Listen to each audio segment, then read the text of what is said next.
How's it going? Thanks for stopping in. Good to see you. Good to see you. It's Tuesday, so we got a GAN project show for you. What's happening, Chad Rev Art? Good to see you, homie. Good to see you. Wafty Llama in the house. What's happening, Princess? How are you doing? Good to see you.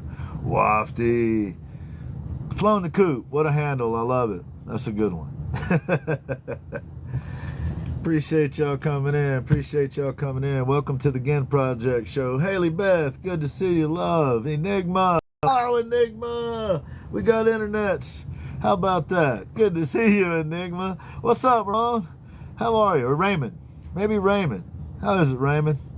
How are you, Haley? Good to see you. Got Chavrev Art in the chat. We're going to bring him up here pretty quickly. Hope everybody's doing all right. We got a great show tonight. C.R Alsip, Jake, a guitar maker, is going to be on today. Absolutely stoked about this one. My dad would be stoked about this one. Absolutely stoked about this one. My dad would be stoked about this one. Just at Macy's, he just I heard that. Good to see everybody. Max's. Right on. Good. Right on, Evelyn. See you tomorrow. Have a good one. I got green lights in all the bars, dude, so hopefully it's not lagging. What's up, man? What's up, Jake? C.R Alsip Guitars in the chat. Hey, Lita, how you doing? You got a lag, Lita? Chad said he's lagging. Chad's always lagging. It's because Chad's out there in the boonies. I'm in the boonies, but Chad's really in the boonies. Appreciate y'all stopping in. Jake is in the chat. The man himself from C.R Alsip Guitars. No lag. Good. Y'all, please make sure to give my friend Jake right here evening. We'll be bringing him on about 30 minutes. Right on, Chad. Same as the other night. Just you. So Chad will not be co-hosting tonight because Chad has lagging issues. So we're going to Chad with somebody else. I've been waiting for this opportunity, and finally it has come.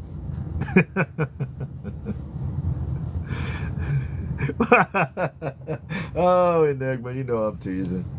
Even if we had to drag his old raggedy bones around, we'll do it. So is it lagging for anybody other than Chad? Is Chad the only one that's lagging? Now we're lagging. That figures. All right. Not just leave Chad.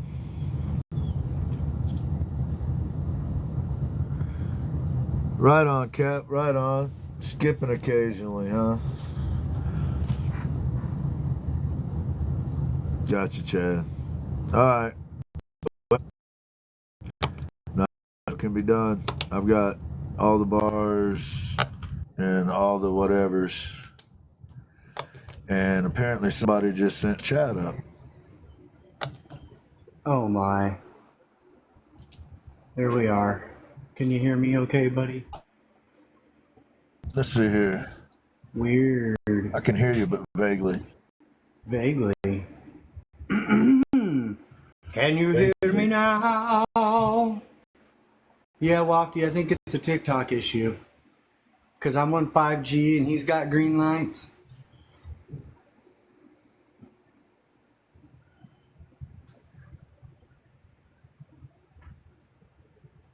What do you know? How's it? Yeah, the audio is fine. It's just the video that's lagging. There you are. Audio has been fine. It's just the video. Yeah. Jake said it's skipping randomly. Nice. All right, well, we'll ride it out and see what happens. See what happens for a little while. If not, I guess we restart or whatever. I've only done that 3 times today, so, you know. No big deal. No big deal. We're deal. used to it. It's all good. It happens a lot, apparently. Stitch Woman's got fine video. Video's okay. Kep can hear Chad. And C.R Alsip Guitars has random skipping. All right, well, that makes sense. So, Chad, how you doing, buddy? Man, I'm doing all right. I'm doing all right.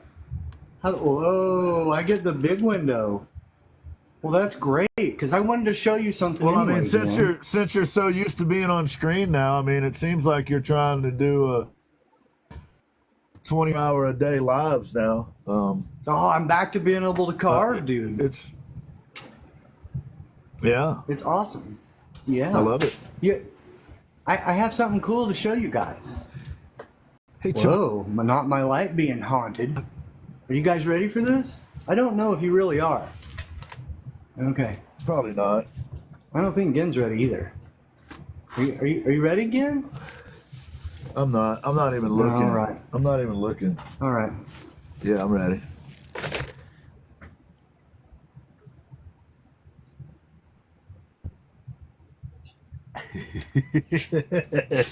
I love it, dude. Where'd you find that? Did you drag that out of a dumpster somewhere? Dude, I had to beat this guy up and take it off of his corpse. Were you behind a Walmart? I was behind a Walmart and I beat this dude up. I love it. You took his shirt, dude. Man. I nabbed somebody running around shirtless right now. He ain't running around. I couldn't leave witnesses. You know I like it, bro. No witnesses, homie. You know I love it, man. You know I love it. Here it is. Here it is. Let's see. Fire. Heart. Right on, dude. How you guys about that? Go order one. How about that? Well, Well, heard that. Yes and no. And we're about to have a. Sorry, I was answering questions. Yes and no. You said, was he already corpseified when you beat him up? I mean, I kept going for a while. Does that count? Anyway. I'm gonna give you credit for it. You got a shirt out of the deal. Go to a Linktree and go to his merch place. Or even if you're my merch place, you can get these. I've already got a hold of mine, so you guys are good now. You are good now. Right on. Did you get yours in? Do you have one in hand? The one that you made? No. Oh, no. With the chainsaw and your face and all Thursday that? and see if that one came in. Because I do have a new shirt on my side, guys. Right on. ChadRevart.com. No big deal. Might be completely rebuilt. Might have some brand new merch. If you're into like my art or me or sawdust, you're going to want to see the new merch. You're going to want to see it. But until then, go get yourself one of these bad boys. Yes. It makes you stronger, makes you more appealing, and it makes you. You know what happened when I put a shirt on, Again? Makes you pull on your beard? Immediately charming. As soon as the lights go on, you're charming now, huh? That's awesome, man. You must have got a giant size logo on yours, because mine's just this. Mine's like, you know. It's only. Wait a minute. It's because I'm 9 inches tall. Again, it's the camera. It makes me look like normal human size. Is that your full size skin suit you're wearing, or are you wearing one of your mini suits so you can travel real fast? I can't really give. I can tell you, but then I'd have to show you. OG. Yeah, OG, yeah. OG. Ladies and gentlemen, what else you got, Chad? You want to show us your artwork back there behind you? I want to take up your show, homie. This is your show. This is the Given Project show. So see that piece of you see that piece of artwork behind you, or this one? It's got a this piece of mahogany. This one. They're both from the same batch. This is true. Right there. Older than me. It's looking at me, Chad. Is that eye following you guys? Somebody asked me earlier if I had put a glass eye in there. I was like, no. What's up, Nick? That's my carving skills. I wasn't really like that because I didn't know if I could pull it off or That's not. awesome. Dudes, that's what I've been working on. I don't have much light over there That's right pretty now. cool. I forgot to hook up the... Oh, I didn't. No. We're all chaos on the Again Project show, guys. All absolute chaos today. My fault. Look. Got sweet dreams are made Hey, man, again. I managed to burn 2 You lives. How did you burn 2 lives, man? What did you... Well, as soon as I started them out, I had audio troubles and you know, all kinds of issues. Well, we seem to be running pretty clear now. These are the rocks I've been... Guys, I made stone out of wood. This is what I was working on when I left off earlier and went to wash my ass so I could co-host the Again show for all you beautiful people. It's good to see you be able to do something that good, man. Thank you, Cap. Thank you, man. Hopefully it's clearing up. That's all the stuff. I don't care about the part with me and Chad. I just want Jake's part to be where we can download it and put it over on the YouTube so people can see his story. Essay Artistries. Essay, you see that piece he's got right there? You're going to have some decisions to make, Essay. I did a thing. Yeah. Well, it's not just that one piece, Gin. It's looking amazing. It's not just that one piece, Gin. It's also the other piece you put in there, dude. Thank you, Chuck. So one piece of it is attached to this, and the other piece is going to be attached to this. Yeah. Yeah. Yes. So there's that. Yes. Yes. Yeah. Too cool. I love it, man. Beautiful Thank you, man. work, Thank sir. you. Beautiful work. Appreciate you, sir. Don't forget about my request I told you to do for me. Haley, I thought your request was fulfilled. I thought you had that taken care of, so I'm not really sure what you're talking about, boo. If it was that you were looking for a co-host for this Friday's show, then I thought you already had that taken care of. So if you do not, go ahead and say so in the chat, because I don't want to get the wrong guess, because at this point I'm guessing at what you're referring to. Yo. Chad, love your work, bro. Love your shirt. Hat ain't bad. That skin suit could use some work, though. It's a little better fit than my last one. There you go. Get it straightened out now. Yeah, that last one was pretty tight. Is that pine wood? Neither one of them are pine. One of them is mahogany, and the other one is oak.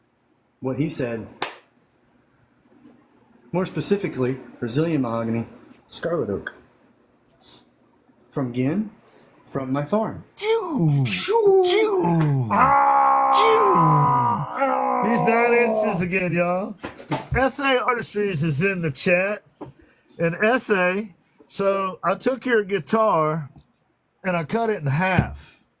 And I added this purple heart stripe through the middle of that mahogany sapwood. And the consensus is that either you're not going to want it because you're going to want a fresh palette, or you could work off of the purple. Me and you both like purple. This is the birch tree that I milled. This is the mahogany that's from the same batch as Chad's. And this purple heart is what Chad's going to use, and that other piece he is doing. So you have your pick, SA. I can send you this one, and you can do something kind of different, or I can send you a blank one, or both, whichever. You're down. You're always down. I knew that. Doubter's not here. The doubter was down here in the corner.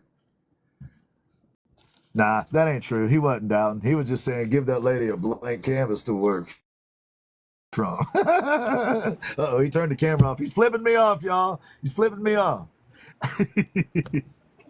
Lies. Uh-oh, he don't want silent. I'm back now. Lies. I was yelling at you and didn't realize I was muted. That's my favorite. I love it. Or the both option, Wafty said. So, I'm doing good today, Amber. I hope you're doing good. Welcome to the Again Project Show. We have Mr. C.R. Alsip. And I must have messed his name up 10 times the other day when we were talking. But So, Yo. Chad, we got to see some of your Yes, art. sir.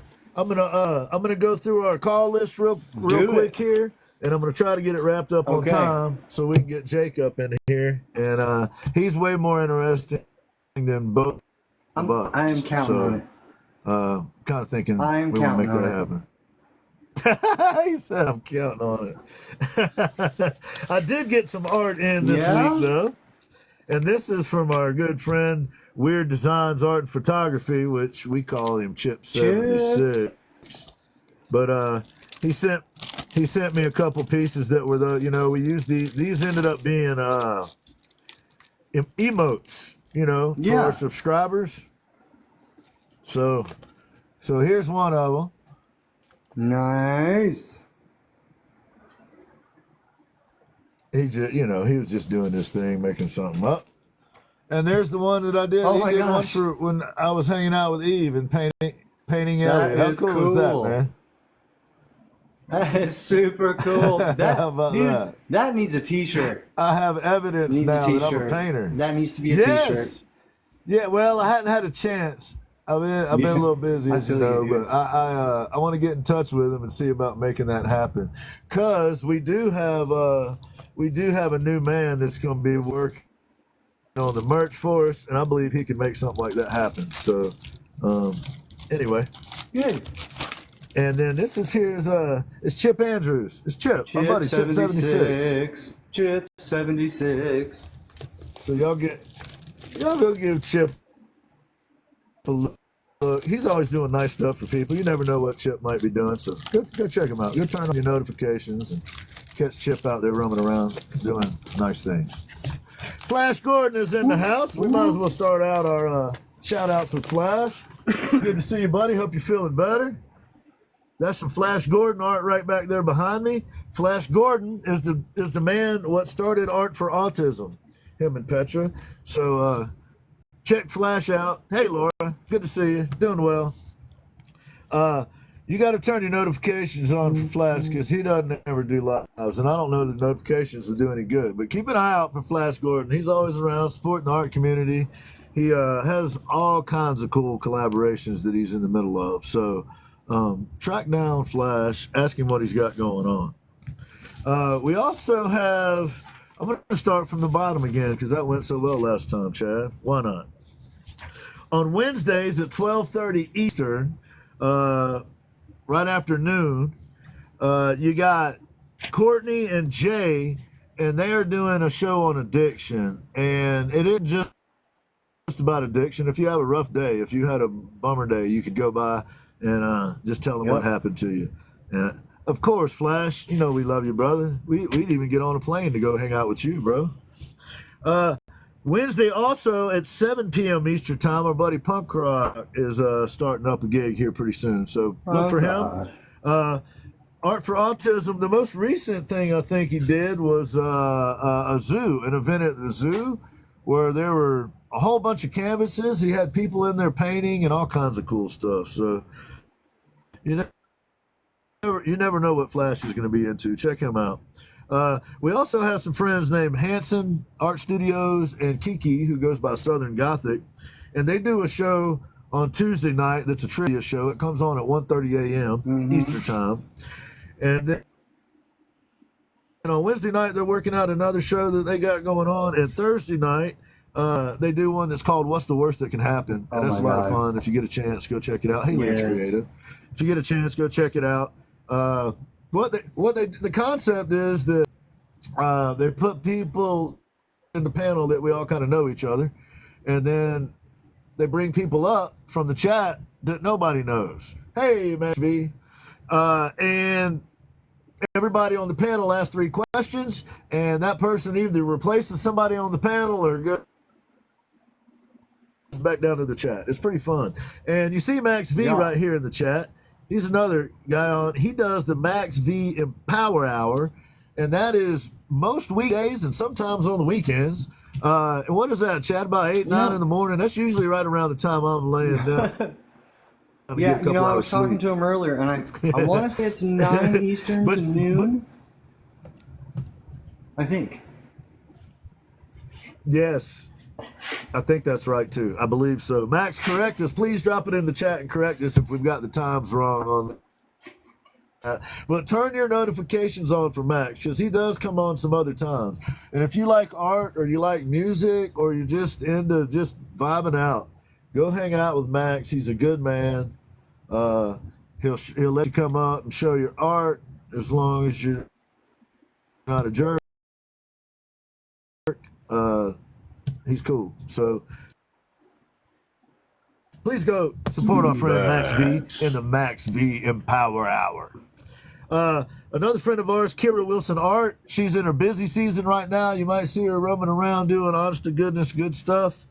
But she has a show from 6 to 9 Eastern on Mondays where you can catch her doing her surrealistic whimsy of paintings. He's been keeping weird hours lately. Yes, sir. We do too, brother. So please check out Kira Wilson Art, 6 to 9 on Mondays. Our friend Lady Shine has a lot going on. Please check her out. She's got 3 different shows that I'm aware of that are happening. Sunday at 5:30 Mountain Standard Time. She does her creative prompts, which is always fun. You got the poets and they're doing their thing. Meditation Monday at 4:30 a.m. Again, that's Mountain Standard Time. Get up and get moving with her. And Walk With Me Wednesday is 11 a.m. Mountain Standard Time. And you can get up with Lady Shine. If you see Lady Shine's out there roaming around, say hi to her. True story. Love on her. She's always trying to do good stuff. So we appreciate some Lady Shines. I mentioned Kiki earlier, and that's Southern Gothic. She also has this concept that's Halo C. And it is a group that she's going to start. And if I understand it correctly, everyone sends in 1 donut to be a part of the group each month. And then someone is chosen to be the person that is repped for that month. And whoever that artist is gets those donuts that everybody donated to be a part of it that month. So I love the concept. I think it's a good idea. And I think it's a good way to, like she said, to shine a spotlight on some other artists. And heck, who knows, they might come up with 25, 30 extra donuts. And for some artists, that'll go a long way. So please, if you see Kiki, if you see Southern Gothic around, ask her about that. Ask her what she got going on. See if you might want to get involved with that. We got a good friend named Eric, the airbrush artist. A man's always working hard. Turn on your notifications for him.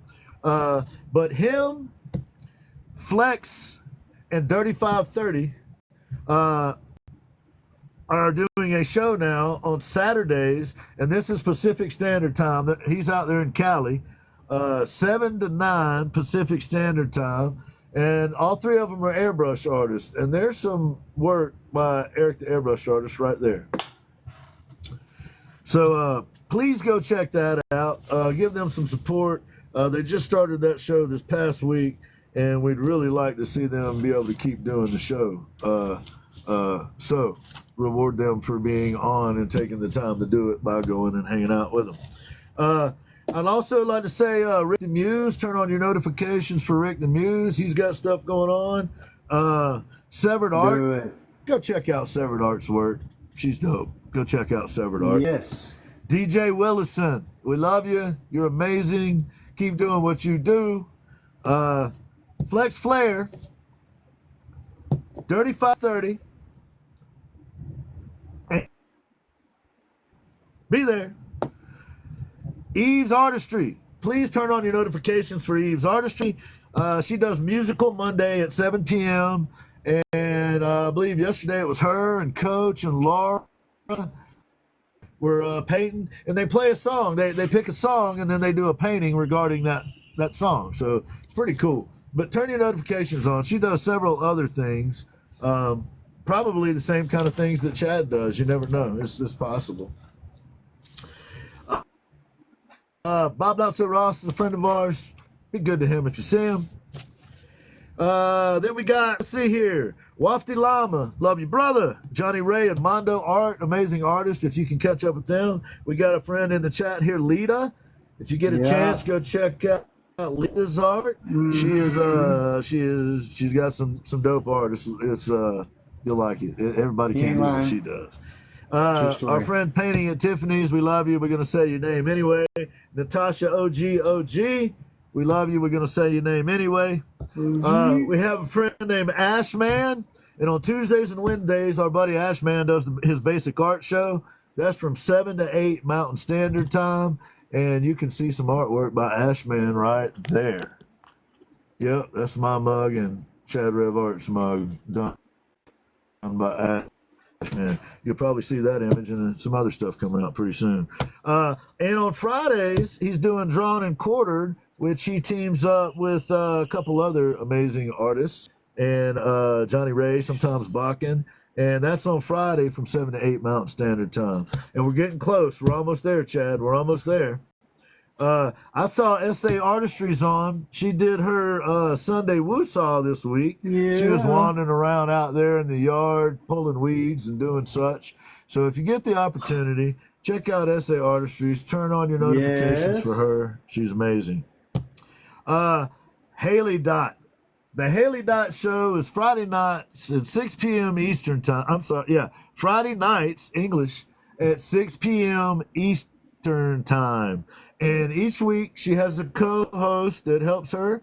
And one week there was a hunt for stuff, a scavenger hunt that Chad Rev Art was involved with. He was a co-host on there. Cool. Moose and Can Do co-hosted with her. Danielle co-hosted with her. There's been several other people out there. So please tune in to Haley's show Friday nights, 6 p.m. Eastern Time. It's a lot of fun, y'all. It's a lot of fun. She has merch now. I'm seeing down there. And Haley Dot does have merch now. So please either ask Moose or Can Do or Haley about the link. They sent me the link and it's cool.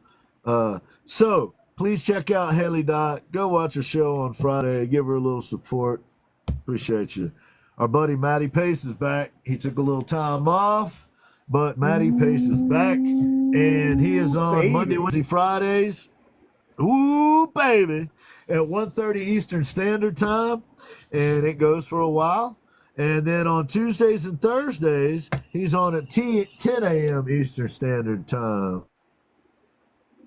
You can also find him over at Twitch and some other channels. So please go support the most positive dude you're going to come across on this platform, Matty Pace. True story. And, dude, we're getting it down. That's 9:29, man.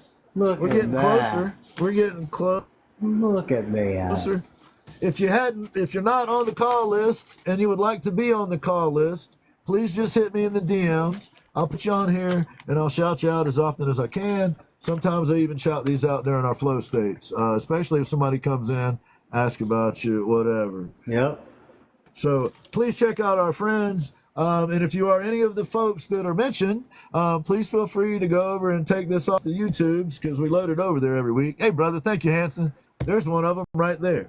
And now, so we are going to switch gears and we are going to bring up a man that I'm excited to have on. My dad would be excited that this dude was coming on. Both of them, Skipper Gann and my dad.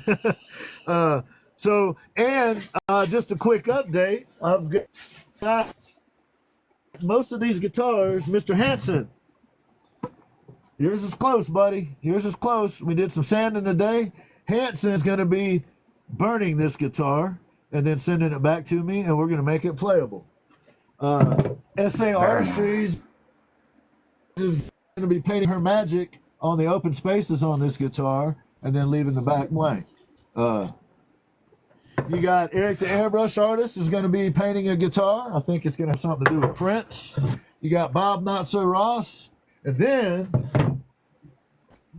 we've also got, but look at the one Chad's starting with, y'all. This is Chad starting. Chad's going to carve one. So all of those are TikTok collaborations on guitars, and that is absolutely amazing, and it's going to be fun. And the lighting just did all kinds of weird things, didn't it? Uh-oh. So if we could get any one of our lovely moderators to please send up Jake from C.R Alsip Guitars. Hey, Barbara Jean, thank you. What do you think, Chad? Thank you, It's Bonnie. freaking out, ain't it? Yeah, you freaking out over there? You good? Oh, it's Whoa. not me. It's the camera's trying to figure out what to do about the light. Oh, okay. So I'm going to talk about this guy a little bit. We're going to make sure his mic works, and then I'm going to have a few words to say. And this is going to be a fun one, guys. He's going to tell us a little bit about who he is and how he got here. And there's some similarities, there's some parallels here. And he's also going to talk about making guitars, believe it or not, and the adventure that is. So, first of all, Jake, are we able to hear you, buddy? I'm here. Can you hear me? Are you able to? I guess you can hear us too, then. Yeah. Absolutely. All right. Yeah, Cool. It's a little spotty. You know, it keeps on my end. It keeps ever I don't know 30 seconds. It kind of the dots show up, but the voices are good. So. Gotcha. Okay. All right. Well, if something should happen and if it drops him down, y'all know mods, send him right back up. Sometimes we got to kind of work with what the TikTok overlords give us. Yeah, man. This is true. Today, guys, C.R Alsip Guitars is actually named after Jake's mom. And as y'all know, my business is named after my stepfather. So I think there's some similarities right out of the gates in thought process here.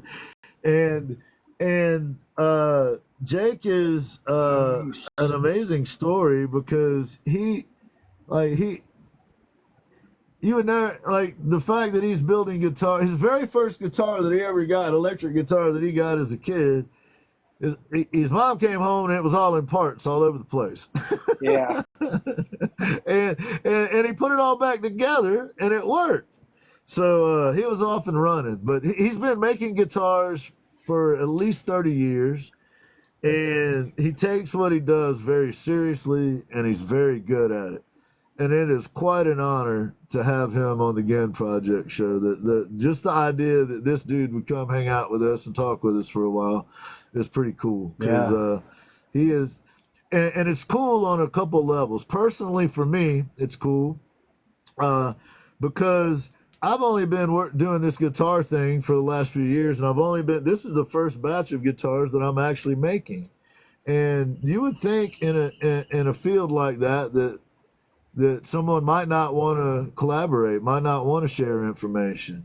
But Jake's not that way. Jake's a good dude. And I think he has a similar mindset of wanting to pass on skill sets. Yeah, definitely. So I'm hoping everybody will give him a warm welcome and enjoy the show. And he's gonna tell us about, like, his basic kind of life story and get us up to speed. I'm gonna bring him up in the big box and we're gonna do that. We're gonna do this one a little differently. We're just gonna let Jake's gonna tell us a little bit about himself, and then we're just gonna have a conversation. And I think everybody's gonna enjoy it. Chad, especially you're gonna love this, man. Oh yeah. So let me see if I can expand him the big box. There we go. And Jake, if you don't want to be on camera, no worries. We can put Chad on camera or whatever. It don't matter. Is there something I gotta do? Your call, man. Whatever works. Is there something I gotta do? Hit your screen and see if it gives you a camera. And I don't even know. I don't know how many. Tap your own logo. Yeah. Let's see here. Hang on. Okay. It just says you'll connect using audio only. Okay. Oh, right here's Now the little. Now you're gonna have to hit save at the bottom, I believe. Yeah. There we go. There you go. Yeah. Let me get this. There we go. Welcome to the show. Yeah. I appreciate you guys having me on. I really do. Oh man, it is our honor, man. It is our honor. Look at that thing, Chad. Look at that. I'm not talking. I'm talking about the guitar, man. We'll talk about you in a minute. Look at that guitar, Chad. Yeah, I'm trying to get it where you guys can see a little bit. So That's amazing. Tasty. man, I really appreciate you guys having me on. I mean, you talk about me being, a guy that has talents. Well, you guys all have talents too. It's just we each have a little bit different talents, and the good part about that is that each of our talents being different, that's what makes the world go around. So, I'm just I'm just a guy that I get to do what I love, and I'm like you guys. I get a little OCD, and maybe I don't know if this is the proper word, but maybe a little anal about what I do. Oh, that's the right word. Yep. That's the right word. I try to do the best I can possibly do, and try not to fall short. And although there's probably no such thing as perfect, I try to get perfection. So, but I think when you like in our situation, Dion, it's like naming it after my mom. I don't want to let her down, and Right. and I want, even though she's not here seeing it with me. I don't want to cause any damage to her name. I only want to. I want to continue to let her name live and honor her. Sure. So yeah. So, and I've done far more than I ever thought I would ever do with this company. I did far more than I thought I'd do in the first year or two. And to be awesome. sitting here tonight, here I am, from the time I started prototyping and stuff, this company, I'm going on 13, almost 14 years. So the company actually didn't launch till 2012 after she passed, because I didn't really have a name at the time, but I was prototyping before that and all that sort of thing. So it's just, it's very humbling, you know what I mean, to be able to do the things I've done and work with some really great people in the industry. And I'm just, like I said, I'm thankful I get to do what I love. So you guys, it'd probably be easiest too if you guys have questions. I'll talk all you want me to talk. I like flapping my gums, so that ain't hard for me to do. But I don't want to feel like I'm just hogging the floor here. So Hey, it is your show, man. It is 100% your show. It doesn't have my name on it. It does tonight. Yep, it does tonight. So I think it's interesting though. I was talking to Chad a little bit, and where he lives, I grew up not far from there, a couple hours away, and I have relation in Joplin. My dad's whole side of the family is from the Joplin area. And that's crazy. I had a great uncle that lived over there, and he actually built rifles from scratch. He turned his own barrels down and all that stuff. And his house literally Shoal Creek over there. Like you could walk out his front door and Shoal Creek was right there. And I can remember going over there. His name was George Gagel was his name, and he was just such a genius when it come to machining stuff. And he didn't have CNC. He had conventional, Bridgeport stuff like that, and so it's a whole different animal. You know what I mean, when you're turning down a rifle and doing it manually. So, but I actually have a rifle he made for my granddad that I inherited when my granddad passed away. It's just same way. It's just top notch. It blows my mind, that he could do all that stuff. So, but I don't know about you guys, but that's kind of my story. Is I came from a long line of stonemasons, carpenters, machinists, that sort of thing, and it's kind of instilled in my DNA, I think, So. Oh yeah.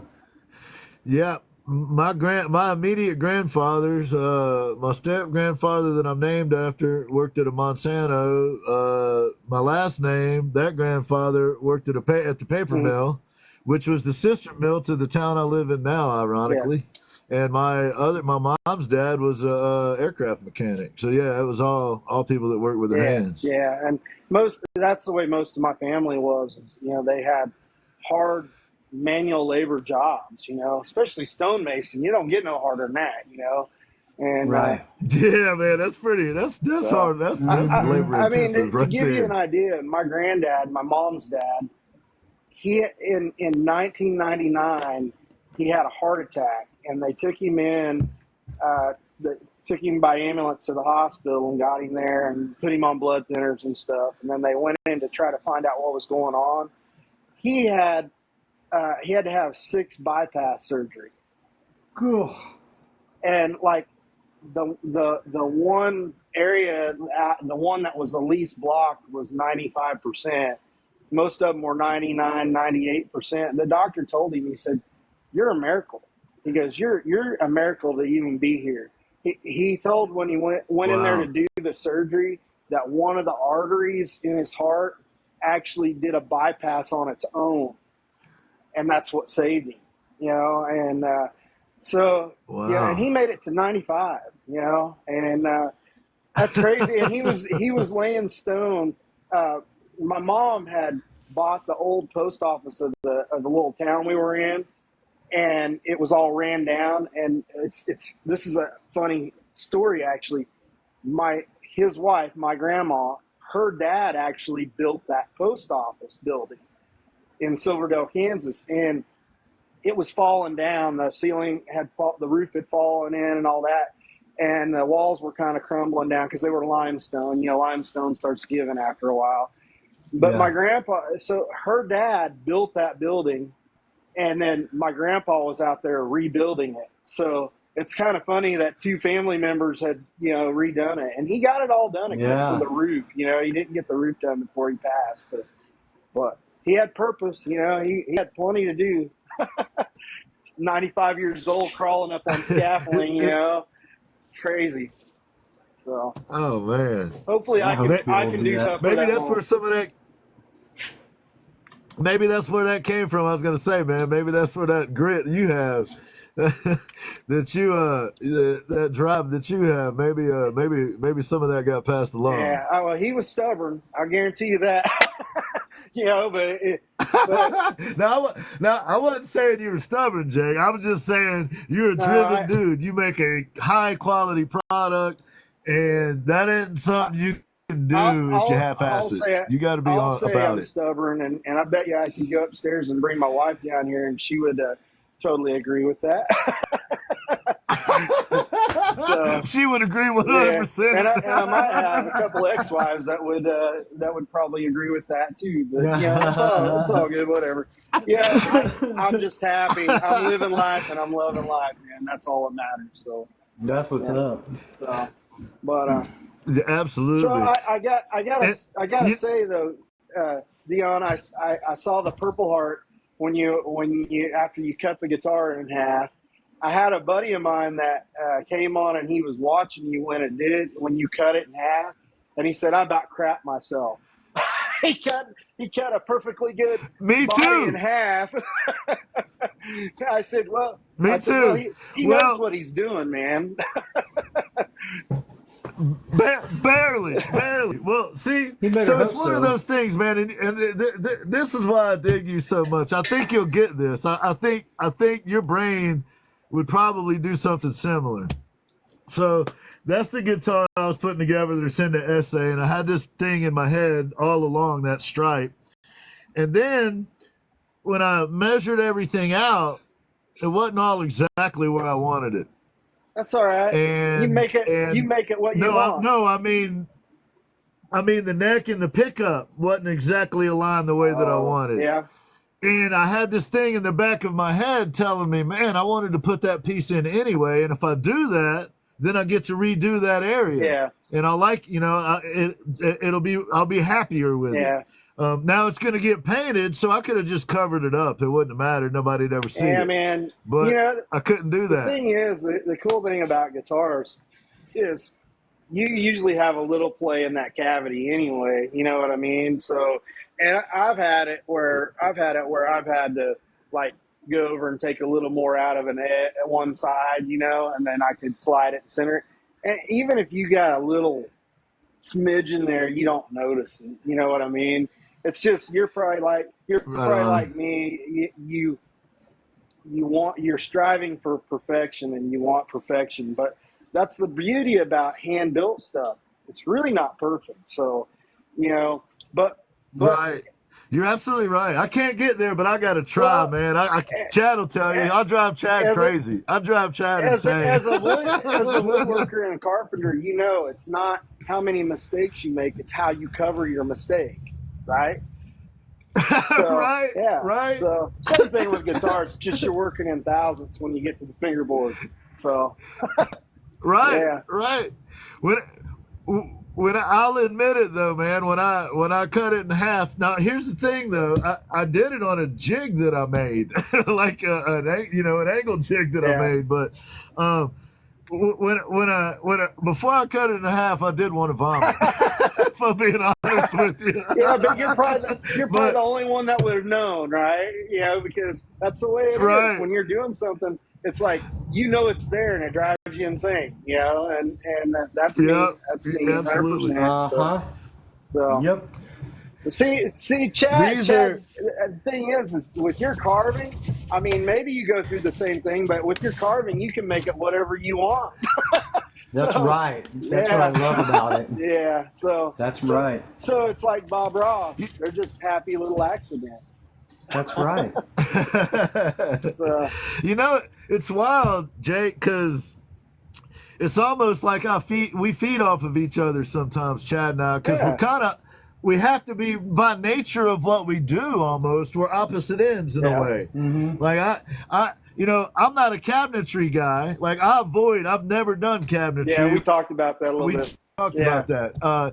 It's all squares and angles and store bought stuff that's really straight, and I'm using stuff that I milled with a chainsaw and air dried. So it's just a different world, and I have to be precise and use measurements, but it isn't always like from point A to point B. Yeah. It's more relative, if that makes sense. But you can't do that with the neck of a guitar or where the pickup's going to be or whatever. It needs to be pretty dang close. Yeah, well, the one thing you're going to learn, especially with bolt-ons, is, the neck pocket, even if you try to get it perfect, you're probably never going to get it perfect. And you have just a little bit of play like this one that's laying here with me on the bench right now. The neck's not bolted on right now. But if you look, if I do this, can you see it's moving back and forth? Yeah, this is a tight pocket too. But the thing is before I actually bolt this neck down, I'll put the two high E strings on here, and I'll look at the alignment, and then I have just a little bit of play there that I can get them exactly where I want them before I drill it and lock that down. And so you have that little bit to mess with. So it's not a lot, because if you go trying to push it one way, you'll have a gap, but it's just enough. That's all that really matters, Right. So Get a little bit of wiggle room. Yep. Well, but when you start, and this may be different for everyone, but when Chad starts a painting or he starts a sculpture, now that mahogany sculpture, he told me conceptually what he was going to create. The minute he saw it, he told me what he was going to make out of it, which is wild. But normally he'll start on something and he don't necessarily know exactly where it's going. Yeah. And my brain works that way to some degree. Like it's more like you said though. Like it has the finish is the product that I started making, and I had to figure out how to kind of hide the little things in it that were problematic. Well, or whatever. You got to remember, if you're putting finish on it, finish fills area. Sometimes you got to sand back, in pockets and stuff when finish gets down in there. You can't avoid it, especially if you're clear coating or whatever, because you're going to get buildup. So that's the cool part about it, and you just have to account for all that. But it's crazy. Well, Here's the funny part, man. I always try to plan out what I'm doing, okay, but it doesn't always work that way because what'll happen is I'll have something planned out. I'll have a list of stuff written down that I want to do, and then I'll have like all the parts laying here, like maybe not even cut out, but I'll have like the body laying here with a cap that I'm going to put on it, and I'll lay the neck up there with the fingerboard, and I'll be like, and then I'll go over here and I'll grab a different fingerboard, maybe ebony or rosewood or maybe purple heart or something like that, and I'll lay that on there, and I'll be like, that looks better. And so what I tell people is I let the guitar talk to me, because when the guitar talks to me, it doesn't lie, And sometimes I get Yes. I envision something in my head, and it looks so much better in my mind than it does when you have it right in front of you.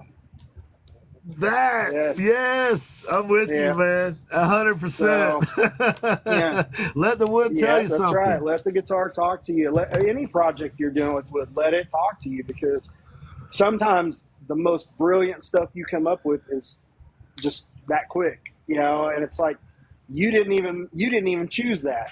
It chose that for you, And I'm sure Chad 100%. Yes. Chad deals with that all the time when he's working on a piece. He probably runs into something and he's like, wow, I could, even with me, sometimes it's just an accident. And I'm like, Yes. oh, that worked out great, So, yeah. A big part of my process. Yeah. Well, if you don't mind, tell us, Jake, kind of like how you got started. Just, the typical stuff everybody'd want to know. Just the general Well, kind of how'd you get started down this well, path? I'm going to do you. It all began back in 1974. No, I'm kidding. Your mom and dad met. Yeah. See, when two people love each other. I did that to him, in Chad. 1969, when I was just a twinkle in my daddy's eye. Anyway, when I was young, I was always fascinated by guitar. This is actually, I don't think I even told you this when we were talking. It just hit me now, actually. But I told you my mom was a rocker at heart. Like, she loved rock music. Hey, Sandy, how are you doing?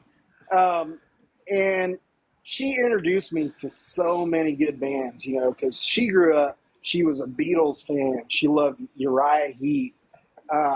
She loved the Rolling Stones. She loved, all these great bands. Rod Stewart was another one she really liked, and she introduced me to all these great rock bands. She'd throw a record on the turntable, and she'd be in there cooking supper, cleaning house, and we had these huge speakers that they were Pioneer speakers, and they were huge. They were like 2-foot squares, and they were like 3.5 foot tall, and they had huge woofers in them and stuff. And they had so much bass to them.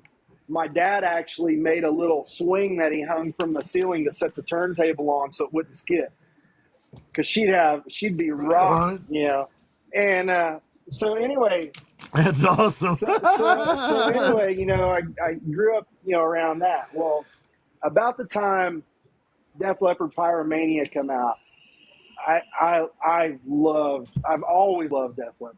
I'm a huge fan. I always have been, always will be. But I got that on vinyl, and her and I, we would just rip it up listening to Def Leppard, and so she always put that impact on me.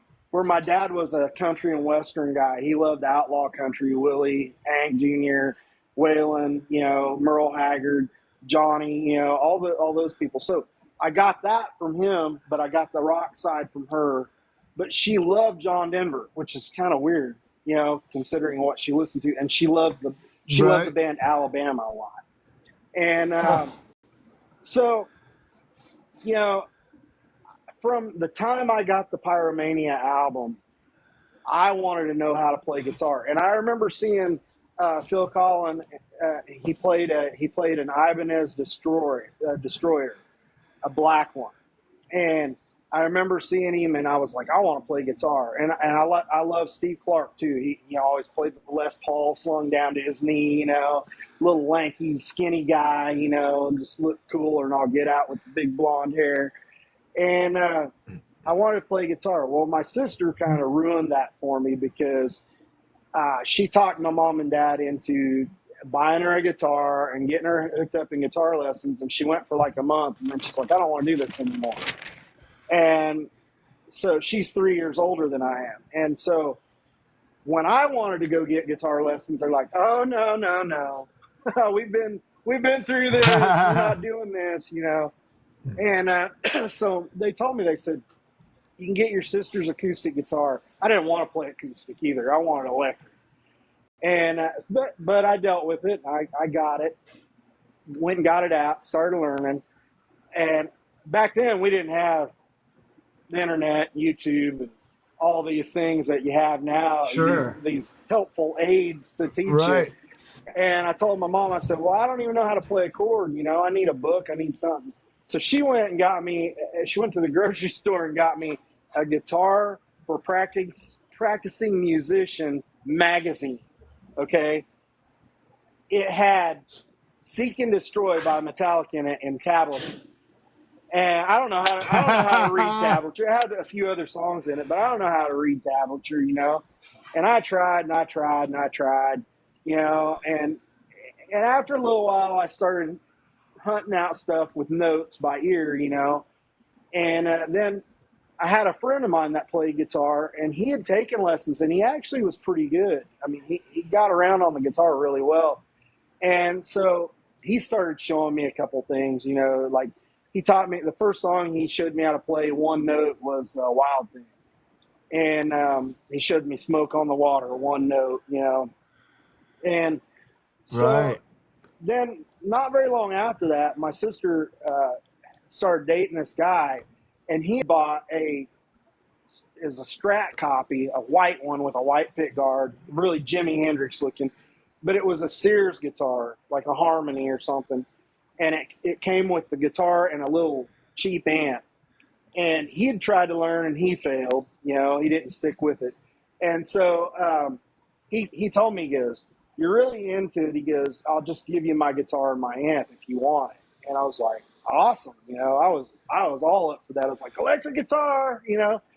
And so he brings me the guitar, and you know, I'm all excited, you know, and my mom's at work, and I decide I want to know how this guitar works. And so I tear this thing all apart.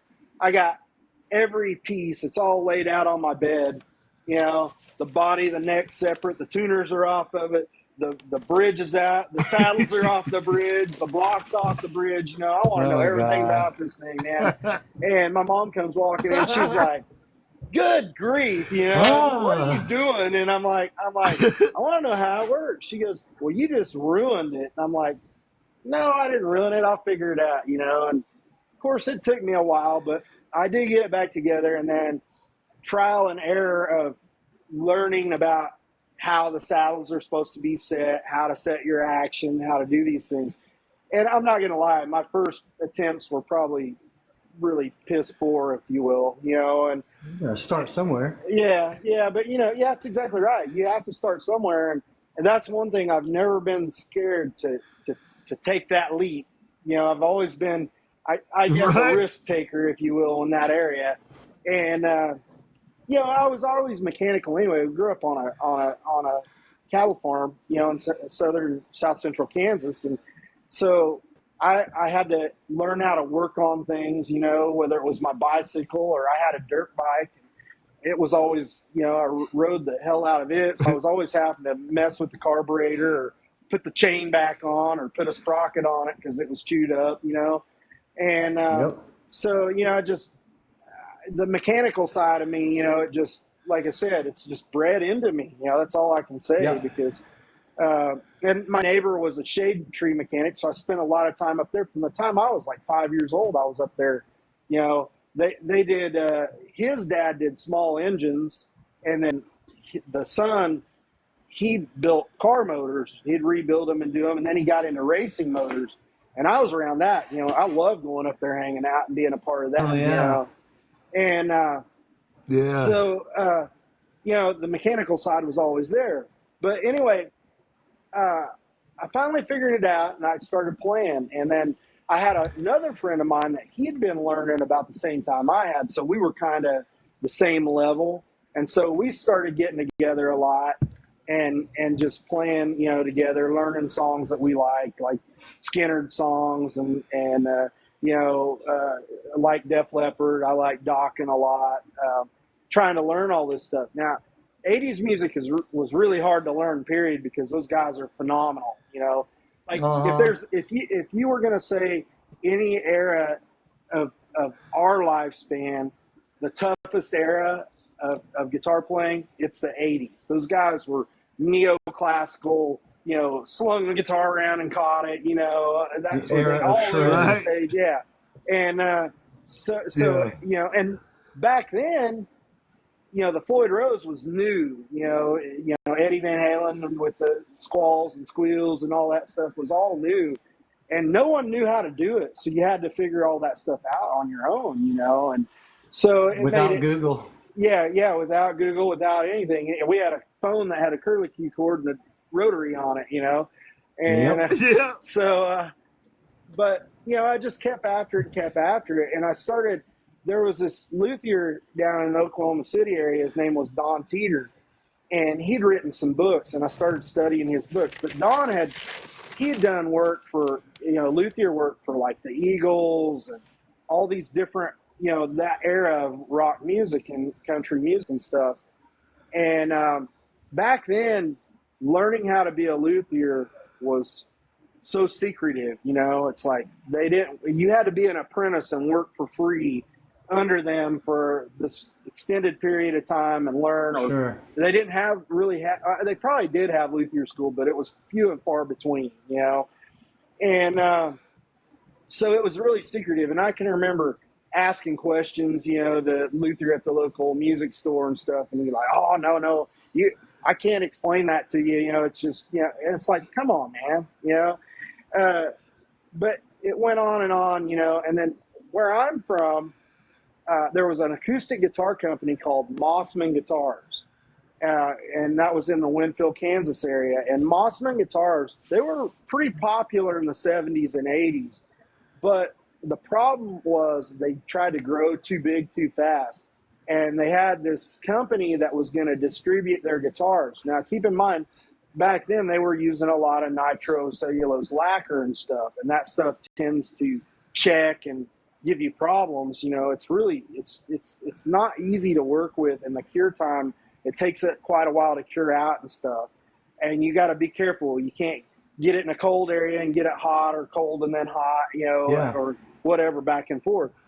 And this company that was going to distribute their guitars was, I think, in like Arizona or something, if I remember right.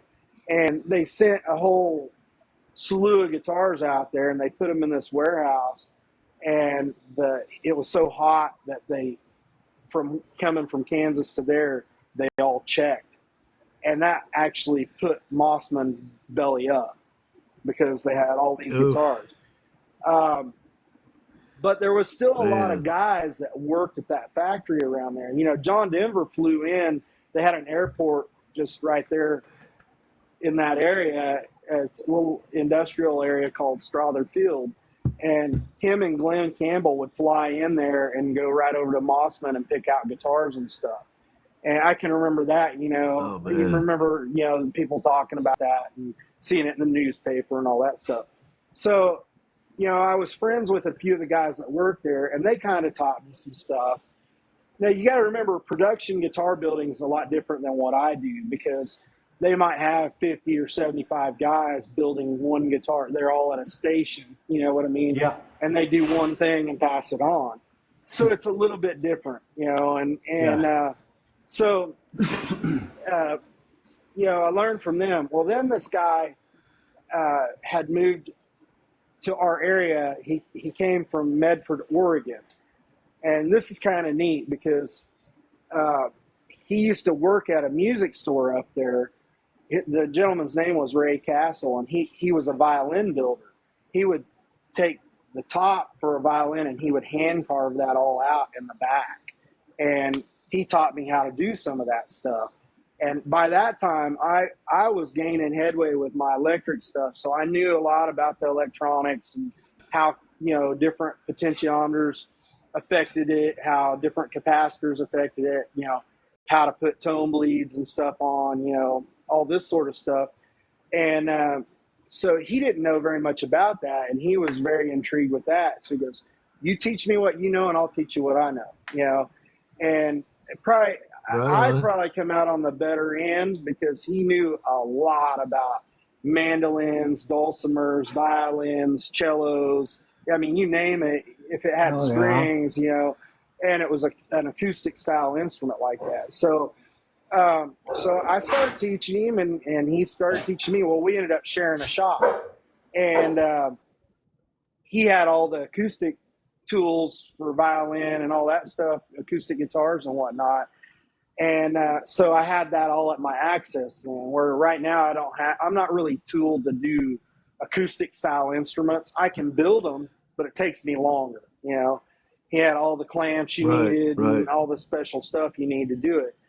And we shared a shop for years, and I learned a lot from him. And, we built a bunch of mandolins one time.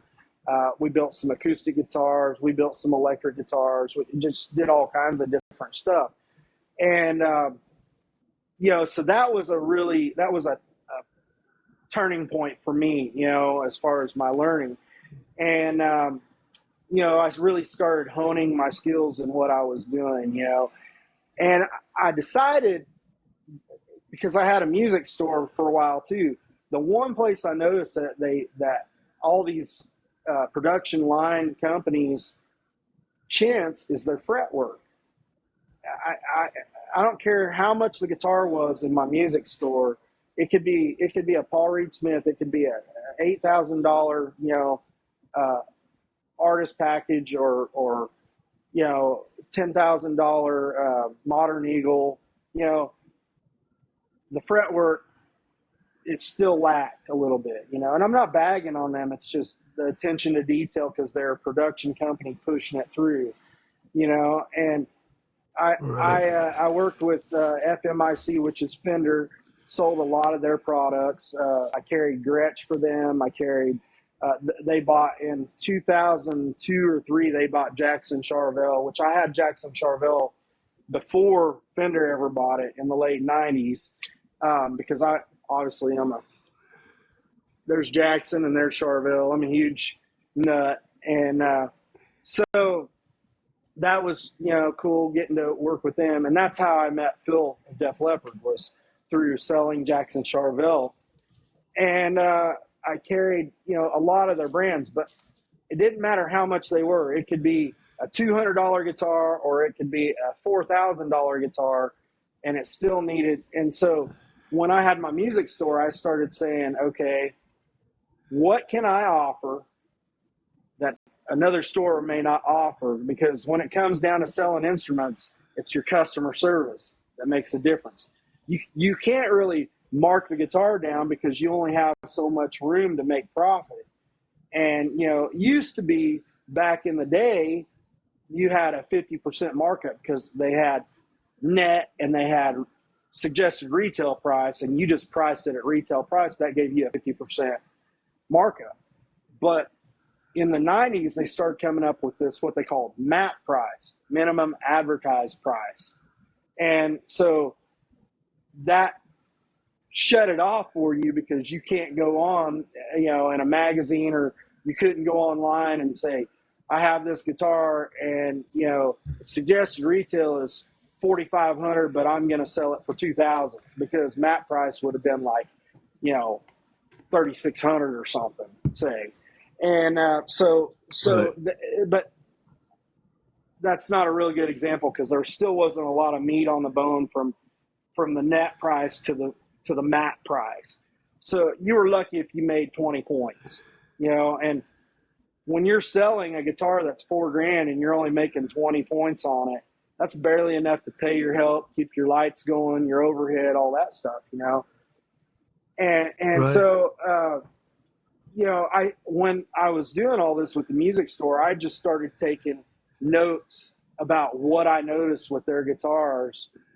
And I was like, if I ever start a company, these are the things I'm going to Brilliant. try and fix, you know, because that's the way it should be, you know. And I didn't ever Brilliant. really, I I didn't love it. ever really plan on going into it to this extent per se, you know. But when Mom passed away, her and I had a chemistry at that store. It wasn't just me; her and I built it together, you know. And she was a financial genius. She knew how to use someone else's money, you know, and then use it for 0% interest. And then right before they're going to charge you interest, pay that off. And we went from having like 3 or 4 used guitars, maybe 5 used guitars, and like 3 or 4 used amps, uh, to having over 550 guitars in stock, probably 30 drum sets. I couldn't tell you how many amplifiers. Wow. We sold books for all types guitar, for school books, for woodwind, brass, for orchestra. We sold orchestra instruments. We sold, I mean, you name it, we had it, you know. And Wow. and the cool thing was it was pretty much, for the most part, all paid for, you know. And she was just a genius when it comes to using someone else's money. They would want you to do what they call flooring plans. She's like, no, we're not doing that. And they would always have these deals. The flooring plan was set up to go like a year or whatever, you know, and then you pay monthly payments till you pay it off. But I think there was interest involved in that somehow. And she would tell them, we want terms and 0 interest for, instead of a year, give us this for 6 months. And they would do it. And she was just phenomenal at how she did that. And then what I did was I pretty much ran the store. I did all the online sales. I did all the repairs in the shop. I did, you know, took care. We never had a lot of employees. The most we ever had at one time was 2, but took care of them, you know, making sure that they were doing what they were supposed to do and stuff. But our whole business, it started out as an online thing with a huge, you know, online presence over time. And then it grew into, we had people coming from, you know, 4 or 5 state area driving in because we had guitars that no one else had. So anyway, not to get off on that, but that's kind of how, coming into that, working with her, you know, and I was already working with Ray and doing things before that. And then I had people wanting me to put together like parts casters for them and stuff like that. And so I started doing some of that as well, you know, and wiring it up special for them or whatever, doing paint work on it, stuff like that. And it just kept going from there. And then one day, you know, I had a guy stop and he's like, I want you to build me a guitar, you know, and I had no idea what to price something like that at. And I probably priced it too cheap, but I built it and it was okay. You know what I mean? It was okay for what I do now. I look back and I'm like, yeah, it was probably not the best, but it you know, you start somewhere. You know what I mean? And You got to start so somewhere, yeah, man. I hope you got to start yeah. somewhere. So, but over time, it got better and better and better. And now that I'm doing this, and I've been doing this full time, it's kind of like a guy that's in a touring band. You're on a different level after a while because you're doing it all the time. I mean, you guys know you're doing what you do full time, you know, and it because you're doing it so much, it pushes you up to that next level, and it sets you Yes. apart from Yes. everybody else, you know. So yeah, man. So that's kind of the gist of it. And you know, you mentioned that I named the company after my mom, which I did. Um, I had no idea what I was going to name it. I was leaning towards the name Mason Alsip because my granddad was a stonemason. And I was trying to come up with something I thought sounded like a good builder name, like someone that would build guitars. And I was prototyping, and my mom got to check out the prototype stuff, you know, before it was painted, before it was assembled, all that sort of stuff. She was really sick. And I'd been working with a guy named Buddy Blaze, and Buddy Blaze is known. What he's really known for is he worked for Kramer Guitars, and he developed and helped design the Kramer Night Swan with Vivian Campbell. He plays for Def Leppard now, but back then it was Whitesnake, and before that was Dio. And so he also took the Dean ML that Dimebag Daryl Abbott of Pantera, he won at a contest. It was a kind of a wine-colored guitar, and he took it. It was I believe it was a string through the body with like a Tune-o-matic bridge on it. But he took it, he stripped it all down, and he painted it. Well, let me re-clarify. He had a guy named Craig Pageant paint it, okay, that worked at the same music store with him, and it was blue and black, and it had lightning bolts on it, and he installed a Floyd Rose, moved the pickups around a little bit, which became the Dean from Hell that Daryl played. They had the Kiss guys on the front and all that. So I'm assuming you guys know Pantera. So I do that a lot, but I'm sure you guys know who Pantera is. So I worked with Buddy, and you know, Mom always said, if you don't have much nice to say, just don't say it. So what I'm going to leave it at is there were some good things that happened, but there was a lot of, I learned kind of how not to conduct business, if you will. And I kind of got erased out of his history, if you will, in a way. Right. Right. So, and it's all good. You know what I mean? I felt slighted in a lot of ways, and I was in a bad place for a few years, especially after my mom passed away, and I held grudges and all this sort of thing. And I'm in a much better place now, we'll say. And it's all good, you know. There's a lot of things that I didn't get credit for, and it bothered me. But now I look at it, and it's like, who cares? You know, it doesn't really matter anymore. And you know, I got a lot of cool experiences working with him, and got to meet a lot of really cool people working with him. And so we had a meeting, and he said some choice things to me, and I'm the guy that you probably better watch what you say, because I'm not going to get revenge on you and like get up and punch you in the nose or something like that. But I'm the guy that when you make a statement, I'll go out and prove you wrong. You know, and Right. he, you know, there were some statements made, and I'm like, all right, you want to go down that road? We'll go down that road. And so then, like I said, I was prototyping, and I went full bore, and you know, made him eat crow. So here I am today, and like I said, I don't mean anything bad by that. I'm just saying, you know, I believe that sometimes the determination and drive we need can be pushed, you know, by another person. And yes, man. So yes, absolutely. So I let it fuel me. Yeah, that's right. So anyway, you know, and my main goal was to keep my mom's name alive and well. And you know, you and I, we've had the whole talk about back in the old days, and I'm not going to drag a bunch in this, but we had to talk about the old days about politics and religion, you know, and I stay clear of that stuff. But you know, I'm a spiritual guy, okay? I'll just put it that way.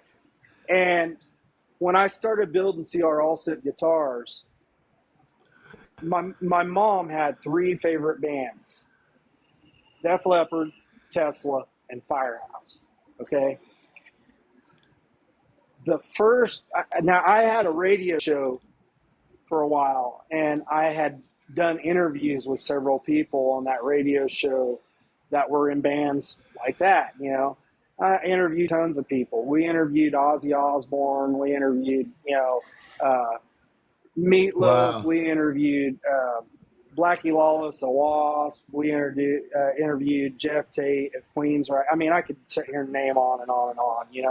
Wow. And Right on. so doing that radio Operation Minecraft. doing that radio show, I Yes. learned, I got to meet a lot of cool people, and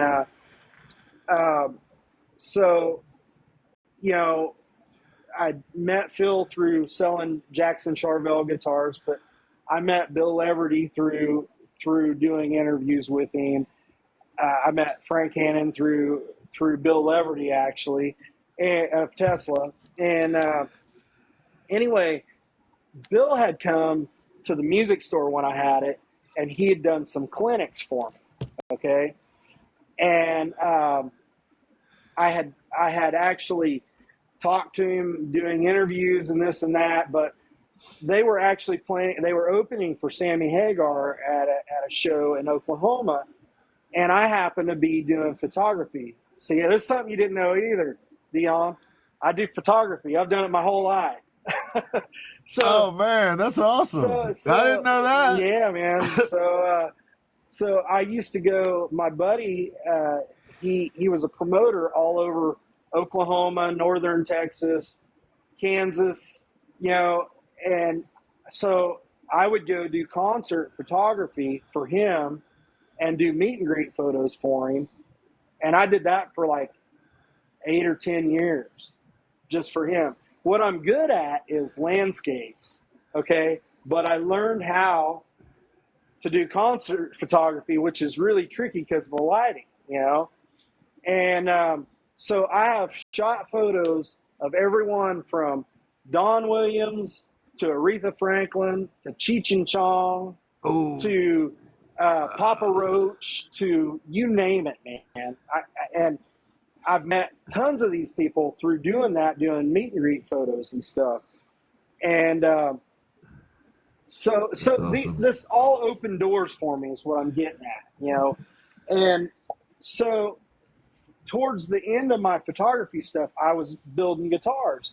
So I would take guitars down, and I met so many. Trace Adkins played one night, and went down there, and his guitar player's name is Brian Wooten. And Brian is he's kind of one of those hidden talents in Nashville, like phenomenal player. What's funny is I started building for Bill Leverty, okay, and I didn't know this at the time, but Trace Adkins plays, and Brian and I are talking, and I was telling Brian about Bill playing. Brian goes, "Hang on a minute." He turns around and "Hey, Perry, come here." And Perry comes over there. Well, I didn't know it. Well, I didn't know Perry played for Trace Adkins at the time. When he walked up, I recognized him. He was the original bass player for Firehouse. And so I talked to Perry and met him. His name's Perry Richardson. And, so like I said, it's funny because these bands, they're a small niche. They're family. You know what I mean? And not all of them know everybody, but they're all kind of in this circle. So, like, for example, like Firehouse, Bill and them, they always work with like Warrant, Winger, Brett Michaels. There's several of them out there like that. And so they're always, because they have the same booking agency, they're always opening or playing together, And so if you meet one of them, they're all really close. So you get the opportunity to meet them all, and talk with all of them. On. So it's really cool, and so anyway, I was prototyping to get back to Bill, and I told Bill had come to do the clinic at the store, and I was prototyping stuff, and I had just pieces, and I told him when he was there, he was playing a guitar. It was called Grimm Guitars. The company was. They went out of business, and so he had 2 of their guitars, and he just stuck with playing them. But when he came to the store, I asked him. I said, have you ever considered maybe, going to a different company? He goes, well, they're out of business, and I have actually, you know. And I said, would you be interested in looking at my guitars whenever I'm done completing them? And I showed him what I had. And he goes, well, I'm not going to say yes or no because I want to play it first, you know. And I totally get that, you know. You don't want to tell someone, yeah, I'm going to play your guitar and then get it and it's a pile, you know. And so I completed the first 3. I sent him the first 2. And I did the first one, I did a little different. I shifted the neck down so it came up farther on the frets. It was a little harder to get access to up on the higher frets. And the other one I shifted the other way, and you could get all the way up there. Well, I sent him the first 2, and he loved them. But the one complaint he had is on the first one, you couldn't get up there easily. And he uses all 24 frets, you know. So he's like, I got to have access to that. But he goes, I love that one. He goes, it was red. He goes, I don't know if I want just a plain red guitar. And I told him, I said, well, I'm really good friends with a gentleman named Mike Learn. And Mike Learn is a world-renowned airbrush artist. He does pinstriping, painter. You know, I mean, he's a guy that goes to, like, you know, Fender, Gibson, all these companies and trains their painters. That's how good he is. Oh, wow. You know? And cool. You name it, he's painted celebrities' guitars. I mean, I can't tell you how many people he's done the graphic work for, you know.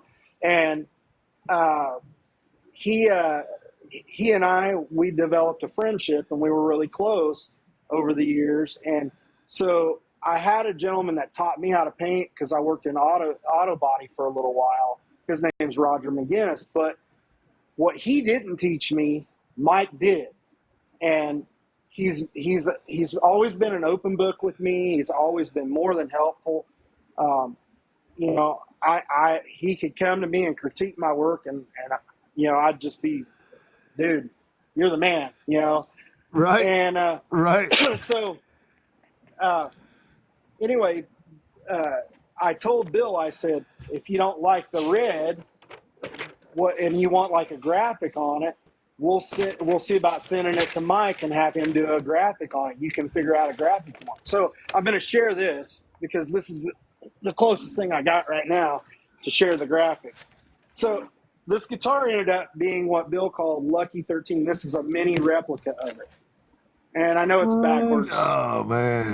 So he ended up, Mike painted this to make it look like an old fire truck door. And you can see the flame work here on it. He made it look like real flames on the actual guitar, you know. Oh yeah. And all the area you see gold was all done in gold leaf. And he did a killer job. Beautiful. He did a killer job on it. And if you go and you search pictures with Bill Everty and C.R Alsip guitars, you'll pull that guitar up, him playing it live everywhere, you know. And wow. So that was the first C.R Alsip he had. Well, then he wanted another one because he wanted to know he had a backup guitar. So we built one called Goldie. And what it was it had a curly maple top, a lot like something along this lines, you know. Highly figured.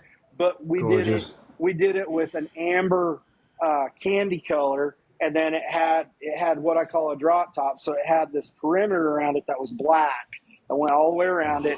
And then it had gold leaf that pinstriped it out. And he played that guitar for years. In 2018, by that time, I built him a couple other guitars. And I had changed some of the ways that I was building the guitars. And what I mean by that is I started doing this thing that's called laminated neck, okay? So give me a second. I'm going to walk over and get one so you can see what I'm talking about. Yes, sir. Yeah, so bear with me. So I'm working on this double neck right now. Chad's drooling. Yep. Oh, get out of here. We're drooling. A 6 and a 12. That's the one I was talking about, Chad. So I'm working on this double neck here for a guy up in Pennsylvania. His name's Patrick Creasel. P.O. Box 364. No, he'll shoot me if I send it up there. I got to send it to him. So, but if you look, it's a double neck through. Neck goes all the way through the body. But you see how I laminated the woods. And so I started Yes. changing this because Bill was going, he might leave out he's in Richmond, Virginia, so he might leave out of Richmond, fly down here to Atlanta because they fly Delta a lot, and fly down here to Atlanta, and then they might end up flying over to Indonesia and playing, or somewhere in Asia, because they're still really popular over there. And so he would get over there. The first guitars I built, I would do a one-piece maple neck on the back and then put a fingerboard on it. But I noticed he was telling me the necks were moving a lot when he would fly around like that, doing these fly dates. And so I kept thinking, well, that stinks, because he's having to make adjustments when he gets there and doing this. And, when you're a pro, you don't want to be monkeying with crap when you get there. So I started kind of, putting, brainstorming and trying to figure out something. So I come up with this grand idea, because they do this with bass guitars a lot. They'll do layered woods. And what I do is I take the woods and I conflict the grains. So I start out with 5 pieces of wood. If you look up here on the headstock, you can see there's maple on the edge. So there's 5 pieces. And then I take the grains, the maple, I take the grains and it's going up and this way. And the Purple Heart, the grains are going this way. And I do that every deal. And so by doing that, it strengthens the neck and it doesn't twist, warp, bend. And Purple Heart is a very, very dense wood, but it's very pliable. Like if you take a small board of it and lay it on a couple of concrete center blocks and stand on it, it'll just bend. It won't crack and break, And so I thought by using Purple Heart, it would give it that, resiliency that it needed, where maple is a little not as pliable, if you will. And so I started doing that. Well, I made the first one, which is called, Bill calls Howley. And the reason he calls it Howley is because it's spelled Haule, I believe, if I remember right. Don't hold me to that, but it's a Hawaiian word. I put a koa, a flame koa top on it, which is from Hawaii. And the word Howley means outsider, since it wasn't actually made in Hawaii. It was made in the States. It was actually made in Texas. He said, I thought the name outsider was good, but in the Hawaiian language, basically, Samoan or whatever, Right. And so he calls it Howley. And Howley was the first one to have this laminated neck. He got it, and I can't remember where they went. I want to say they went to South Korea or something like that and played. And they got there, and it was like 30,000 people they were playing in front of. And he said he got off the plane. They stored underneath in a flight case in the belly, And he got off the plane. They get to the deal, the sound check. He pulled it out and got it out, put the strap on. And he said, I put the tuner on it. And he said, it was perfectly in tune. So That's what's up. I accomplished exactly what I was hoping to accomplish. So then I decided I'm just building them all like that. I'm not going back to the other way. You know? And so now every guitar I built him is laminated like that, and every guitar I build that's a neck through is all laminated like that. But it's one of those things. I built him the first guitars. And I was in Kansas at the time. I had a full-blown shop there. I had a full automotive paint booth in the shop to paint in. I had 3-phase electricity. I had this huge rotary screw compressor I was using that was 3-phase. So you could actually be talking like we are in the shop, and that thing could be running over there, and you couldn't even hear it, And anyway, I go into the shop. It's like 8 o'clock in the morning, 8:30 in the morning. And I walk in and I sit down at the computer and boot it up, and I'm going to check my emails and then get out there and get after it. And I sat down and I'm waiting for the computer to boot up and the phone rings. And I answer the phone and on the other end, now I'm going to do my impersonation. And even he said it's the best impersonation he's ever heard of himself. So, You gave us a yeah. caveat. So anyway, I answer the phone and I'm like C.R. Alsip, and he's like, "Hey man, this is Frank Hannon of Tesla." And he goes, "Is this Jake?" And I'm thinking to myself, this ain't Frank Hannon. This is one of my buddies playing a prank on me, you know? And I'm like, yeah, Right. this is Jake. And I'm about ready to hang up, you know? And the computer boots up and I hit my email. And when I hit the email and it opens up, the first email at the top is from Bill. And it says, "Check this out." I click on it. When I do, there's this big picture of him standing behind Frank, and Frank's got his guitar going. You know, big old smile on his face. Oh. And I'm like, oh crap, I'm glad I didn't hang up, you know? And they had played in Sturgis up there, and Frank was coming from Sturgis. He was playing in Kansas City. He's like, man, I got to check out Bill's guitar. And he said, "You live in Kansas." He goes, "I was hoping that maybe you'd be able to come up to Kansas City this evening and hang out with me, maybe get some supper and come to the show, you know?" And I was like, yeah, I mean, why not? and he goes, "Do you got any guitars you can bring so I can check them out?" I'm like, "Yeah, I got some." So my daughter, she's diehard with me on that stuff, and she was only about 5 or 6 years old, okay? And she's like, "I'm going, Dad," you know, and I'm like, "All right," you know. So we take off and we head up there and spend the evening with him, and it was just a great time. And he was just such a humble guy and just down to earth guy. And from that point, I started building him guitars. Okay, so a few more months go by, and you know, I already knew Phil, and I'd known him for a little while, and so we were talking one day, and I was like, you know, we were talking back and forth, and I was telling him about how things were going, and he, you know, he's like, "Well, you should build me one," you know, and I'm like, "Awesome," you know. And so I built one, and we ended up delivering it to him at Oklahoma City at the Zoo Amphitheater. And, you know, he and I, we always kept in contact. We shared a lot of commonalities, okay? And as time went on, we learned that we had even more things in common. And it's just funny how it worked out, because those things that we had in common just made us closer and closer. And we're pretty good friends now. You know, I mean, if I'm out in LA, he invites me up to the house to hang out, and we go out and eat and stuff like that. You know, and you know, it's cool. I never dreamed, you know, that because he was man. like who I really looked up to on guitar. You know. Yeah. But that's so cool. But now I've built him 3 guitars, and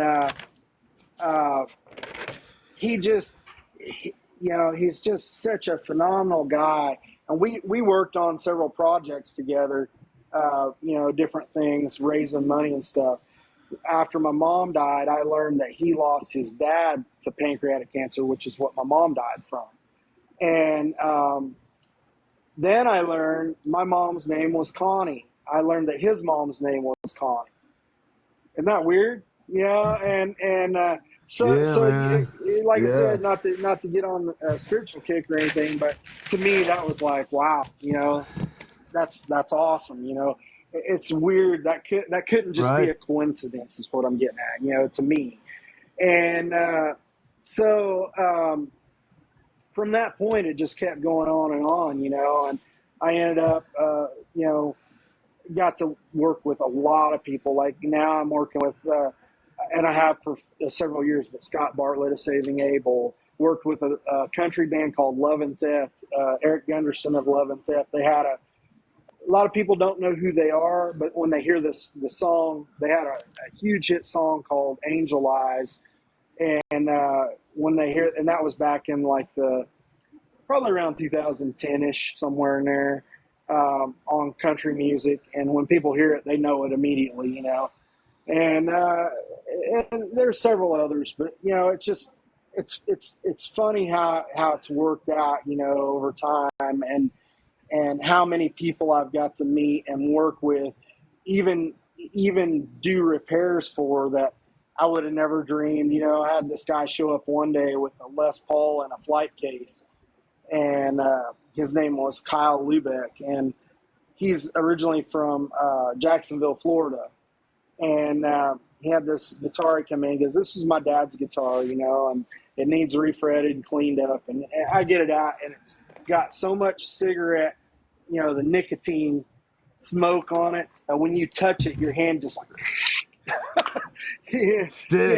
yeah, and he's like, Sticky. it needs cleaned up, it needs refretted, you know, it needs set up, it needs the electronics need flushed out.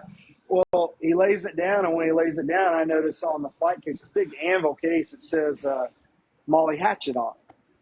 And Oh, I'm like, what's up with that? He goes, Wow. well, my dad was Dave Lubeck. He's the original founding member of Molly Hatchet. And I'm like, oh, really? You know? And he's like, yeah. And he opens it Wow. up and gets the guitar out. He goes, this is the guitar he recorded Flirting with Disaster with. I'm like, Oh, why do you put this dude. guitar in a glass case and leave He's this play- famous dirt on it? No, he's playing the hell out of it, man. And it was really ragged when I worked on it, you know, but it came back to life. It still looks great. Even it looks better without. I mean, it doesn't look new. It looks worn and stuff, but Sure. it really gave it a little bit of life back to it, if you will. The frets Nice. were so wore out, you couldn't have played it if you wanted to, you know. But Yeah. so I got to do that guitar. Then, matter of fact, this is funny. Just in the last 2 weeks, I got a phone call a couple weeks ago, and this guy, I answered the phone, and this guy, he goes, "Are you Jake?" And I said, "Yeah." He goes, "I hear you do repairs." I said, "Yeah, I do several repairs and stuff." And he goes, "Well, I looked you up online, you know, and I see that you got really good reviews and all that stuff. And I asked a few people I know around here, and some of them said you've done work for them. You did great work." He goes, "I got four Martin acoustic guitars I need to have some work done to." And I'm like, "Okay." And I said, "When do you want to bring them by?" And he's like, I can bring them by tomorrow." I said, "Well, you know, okay, that's cool." He goes, "My name's Danny Shirley." And he goes, "You know, I tour around and I play all the time, and I got to get them back up and going." And I'm like, "Oh, yeah." I said, "Well, who do you tour with?" He goes, "Oh, it's a little band called Confederate Railroad." And I'm like, "I know Confederate Railroad." I said, I like my women on the trashy side." And he's like, "That's it. That's Yes. it." And Yes. come to find out, he just lives a couple blocks down the road from me. And yeah, Oh, wow. and so worked Damn. on 4 of his guitars. And you know, I mean, I can't tell you how many. It's just stuff like that all the time, you know, and it's things like that. That's amazing. You know, you do good work for those guys. It gives you the clout you need, you know, because you can use them as a reference. And who's going to dispute that? You know, hey, I Right. fixed Frank Hannon's Gibson Dove for him that had cracks down the side. You want a reference? Let's call him up. You know, Frank's going to go, he's killer, dude. He's badass at what he does, you know. So, yeah, man. Right. That's amazing, Yeah. man. So for Incredible. me, it was confirmation after Bill, Frank, and Phil were all playing the guitars. It was confirmation that I was doing the right thing, you know. And it almost Yes. felt like my mom was right here with me, you know, guiding me and showing me what I needed to do to be successful. And yeah, That's man. awesome, So man. anyway, not to get off on that, but you know, I think it's important to share that part of it. So, but Absolutely, man. I feel you on that. Like, you know, when we were having our conversation a few days ago, you know, I think music heals, man. Oh I yeah, really do in a lot of ways. it's For me, I mean, I was the kid that always, had the little AM radio and then a Walkman and then a cassette player and then a Discman and well, it's an um, international language. it, You know what I mean? You might right, you might be sitting with someone from Japan that can't speak English, but you can pick up a guitar, and if they play guitar, they can play along with you, and that's all you need. right, You know, it doesn't get any better than the yes, harmony you get from music. You know, so you right. think about it, music could cause world peace, if you ask me. So, Oh, oh yeah, so oh yeah.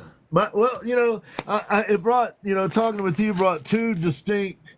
You were talking about your mom and dad listening to different kinds of music a little yep, bit. My world was very similar. I can remember when I was a little bitty guy, mom would be playing Helen Reddy. She had this song, "You and Me Against the yep, World," and at the end, it has a little boy and his mom talking. And me and my mom would always do that. We still to this day. I love you, baby. I love you yeah. too, baby. Uh, but so, and she, Dionne Warwick and John Denver and all the soul singers and jazz and all this. And then my dad was, Molly Yeah. Hatchet and Leonard Skinner and Toto and Poco and Pure Well, Prairie and League and and, see, 38 you talk Special. about And that. This is funny. You know, I was telling you about musicians being this group, and it's funny how it works out. It really is because there's no rhyme or reason. That's what's crazy. So I did an interview on the radio show one time with a musician. Her name is Pearl Aday.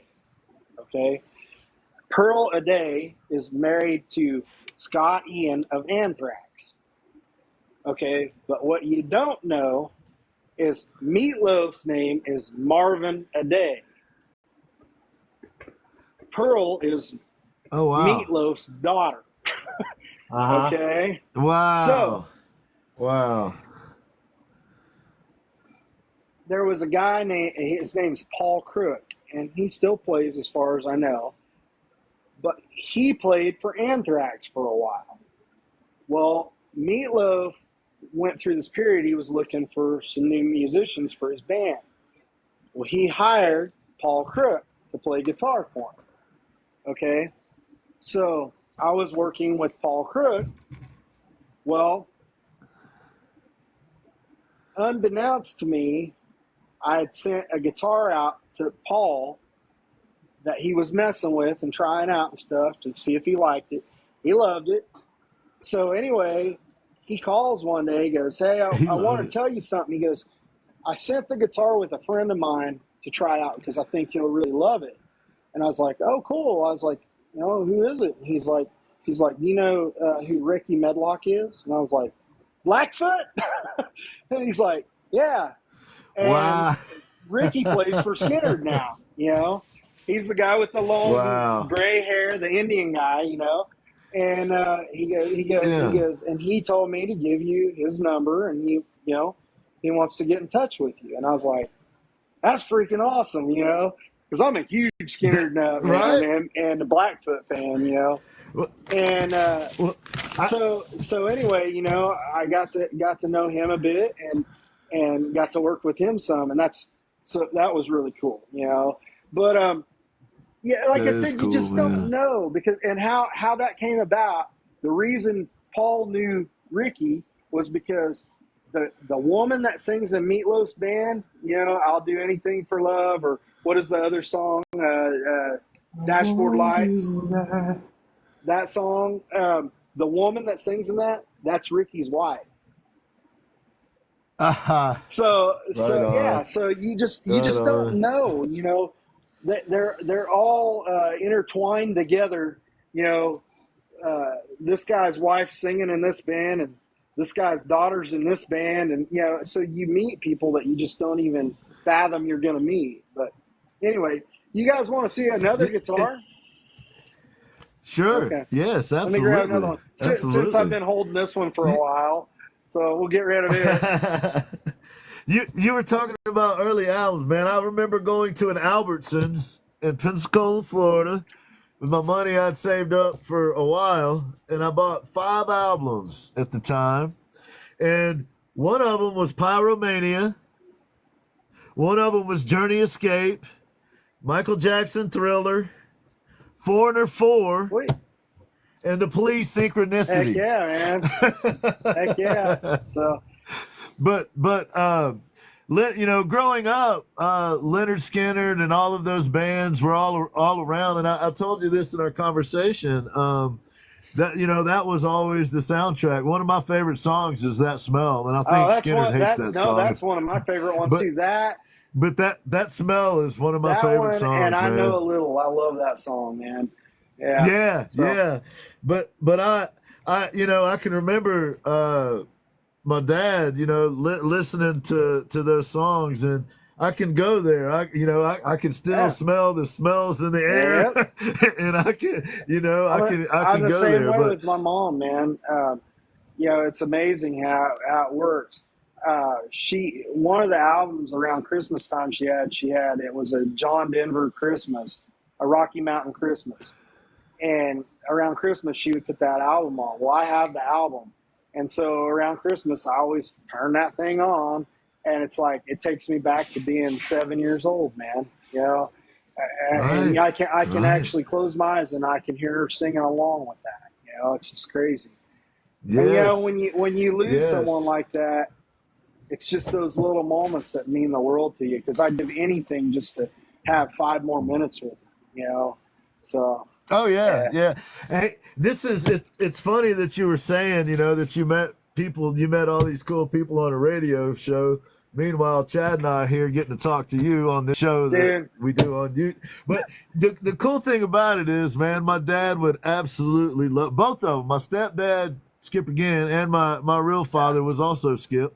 They were both nicknamed Skip, oddly. That's weird. That's crazy, isn't it? Yeah, man. And my dad's real name was George, and my wife's dad's name is George, and her brother's name is George. So that's funny. My father-in-law's name is Larry, and then my sister-in-law, Heather's youngest sister, she married a guy named Larry, and then they named their little boy Larry. This is my brother Larry, my other brother Larry. Yeah. So Splon Amplifications. We're doing an interview right now, man. We're not unless you're really good friends with Jake here. We're not doing like a bring people up. We're actually doing an interview at the moment. So, but yeah, I mean, he's welcome to come on if he wants. He knows Bill Leverty. That's Brian is who that is. That's a friend of yours? Yeah. Okay, right on. I mean, this is your show, man. We'll bring whoever you want up. I just didn't want to interrupt your thing. That's all. But yeah, he's welcome to come on. So this guitar I'm holding, you see all the nice curly maple on the neck there. That is gorgeous. I built this guitar back in 2018.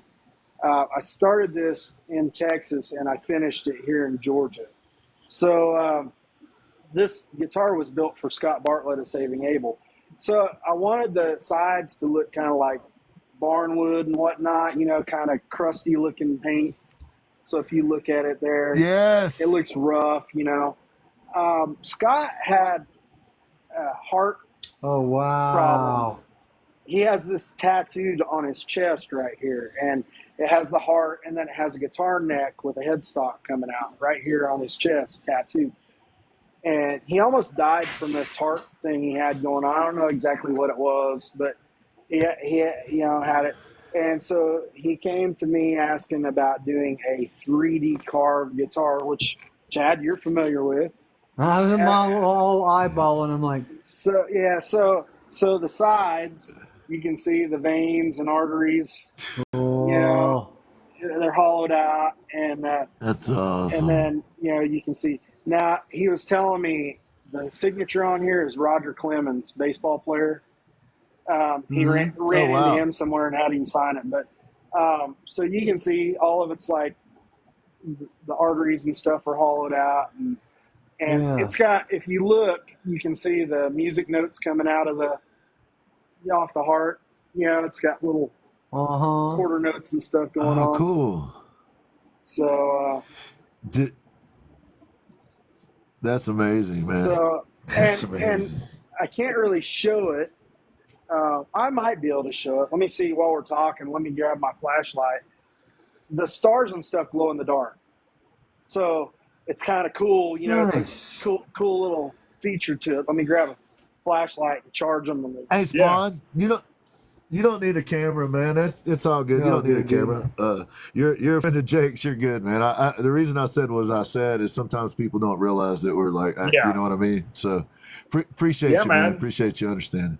So, Brian, if you want, you can tell them about your experience with Bill Everty at Firehouse.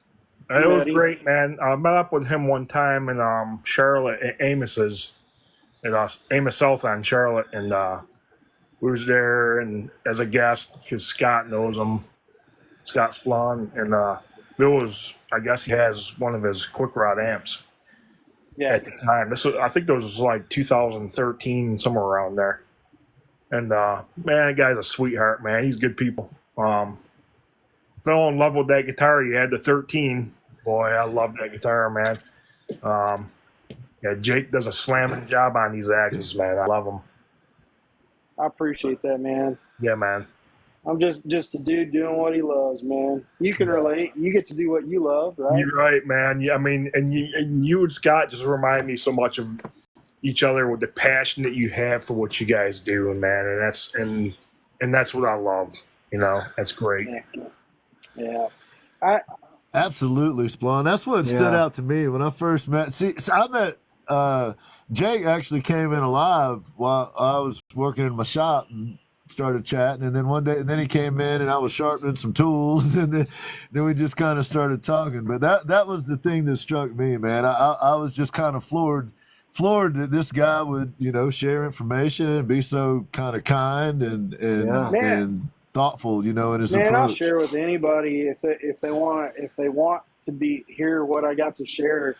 You know, unfortunately, I run into people that I don't think I know more than everybody. Okay, first of all, I think that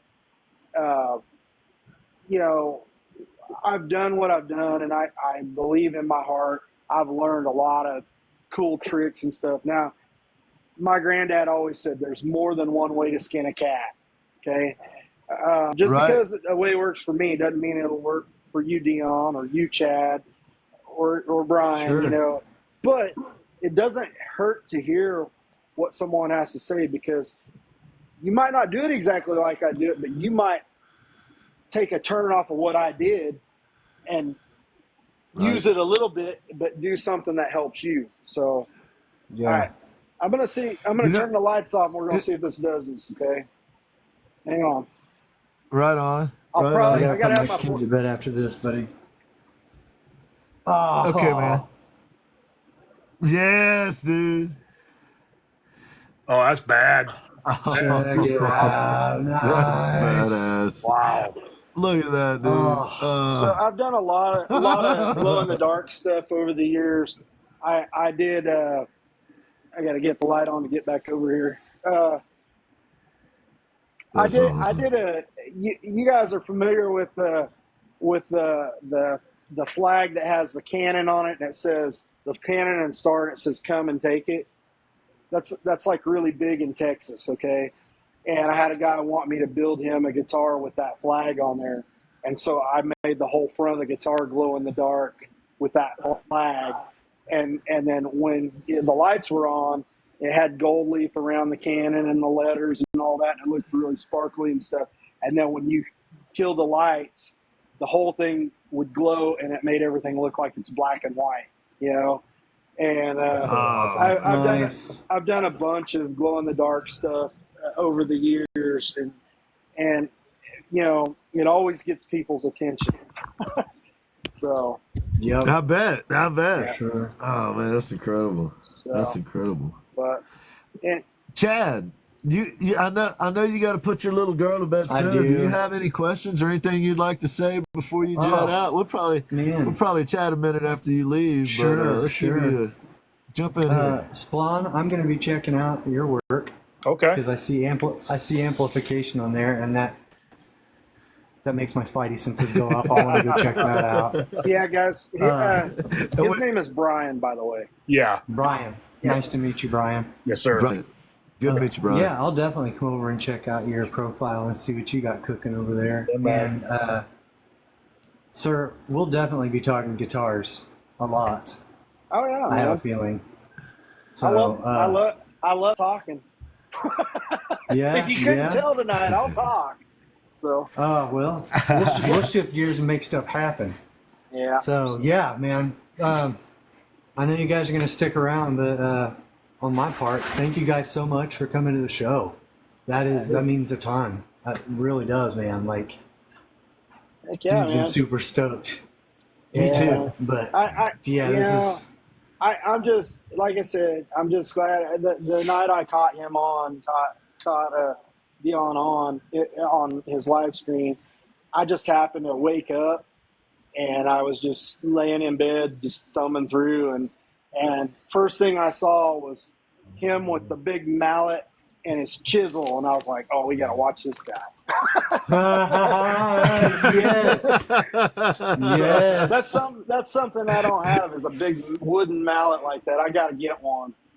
All right, guys. Stat. I'll bring you one, man. Let's get this man a big wooden mallet. We got one Stat. for you. Yeah. I got a giant one I can bring you. Yeah, man. We got a few of them. I had an exchange student from Berlin, Germany, and when she came over, this is years ago. This is kind of cool, man. She brought me these chisels. Oh, nice. That's cool. Yeah. Right on. Yeah, and these things are sharp now. German chisels. Yeah. I bet. So, German steel. yeah, I was stoked, when I got this, because the ones I had, I'm telling you, they are old, and they're wore out. They were my uncle's, and and it just, I got those. I was like, yes, I can chisel something now. That's awesome. I can chisel something. I don't know what. Something's getting chiseled. Yeah. Now for I sure. just need a big wooden mallet so I can hang into a Dion. So Hey, Jake, Brother, we'll get you Jim's one. got There one. you go, man. We Oh, got you that one. was like a We got you Thor a hammer. giant one. Yeah, Jim's got the modern marble one. And it's got a tobacco stick as the handle, Oh, look an at old that. tobacco look stick. at that. That's the modern marble one. Hell yeah. Yeah, that, All right, that ladies, looks gentlemen. like Thor I'm gonna going get out on. of here. Yeah, Thor. Hey, Right? Chad, it was awesome hanging out with you, man. Man, I'm sure we'll talk soon, buddy. Yeah, for sure, man. All right. I'll DM you, and I don't remember if I sent you my number or not, but I'll DM you and get you my number and stuff, and we can always text back and forth or talk whenever you want, man. So For sure. I'm sure we'll be. Guys, Chad girls, Revart, ladies and gentlemen. Good Go luck. check out his new website. He's please. got a new shirt you, out. Chad. Go check out his merch. You can find him in my link tree. heck yeah. And you look good in the Again Project shirt, I Chad. do, don't I? I make this shit look sexy. Yeah, man. I'm feeling self-conscious now. I'm feeling self-conscious. Big love, I'm y'all. gonna have to get me a dinner. Hey, man, be good, okay? All right. See you guys. Yeah. All right, man. Take care, Take brother. care, Chad. So, anyway, is there any other questions you got? I mean, I've talked and talked and talked. I probably missed half the stuff we talked about, but No, man. I was actually checking down the list. You did amazingly. Actually, you got a great memory. You know, it's remarkable that I keep coming back to the fact it was your passion, man. You're just driven to do it. And here's an example from a woodworking perspective, right? I've been down here in the basement for 14 years trying to figure stuff out. Started completely from scratch, you know. And you were talking about laminated necks and doing the reverse pattern on the grain pattern. Well, that's what you do for a tabletop if you want to keep it straight and level over the years. You know what I mean? And it's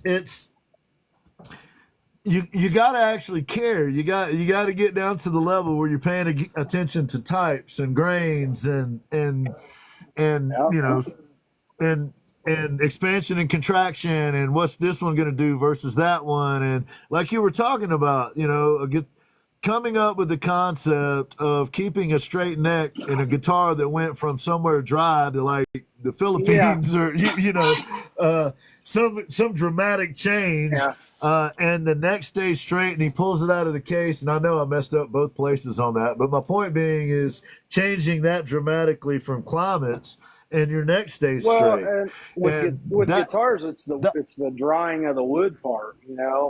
A lot of people don't realize that, and even today in production models, I don't think they get the wood dry all the time. That's why they have problems with fret sprout, and they have all these little nuances that are happening. They paint it, and then you can see like where they glue the body woods together. And you see the line down the finish. All that sort of thing. And it's crazy how that is, man. But I mean, because you dry your wood, but you know, yes, I have a little meter that you probe into the wood, and it tells me how much moisture's in it. You probably have that too, I'm sure. yes, oh But yeah, 5 to 8% for yeah, furniture. You got to be between five yeah. and eight if you're doing joinery. Guitars. The rule of thumb for guitar is somewhere between 10 and 20. Preferably, probably down towards the 10 maybe. And see, when I lived in West Right, Texas, I didn't have to worry about that. I was in the desert. I mean, your wood was dry. I promise you. I never. right, I sent right. guitars out. Never had fret sprout problems with them. Nothing like that because it was dry. As my Right. grandma always said, it was drier than a popcorn fart there. So, so Yeah, the thing about it is it's the expansion and contraction, and it isn't just. A lot of people don't realize this, but you don't even have to leave.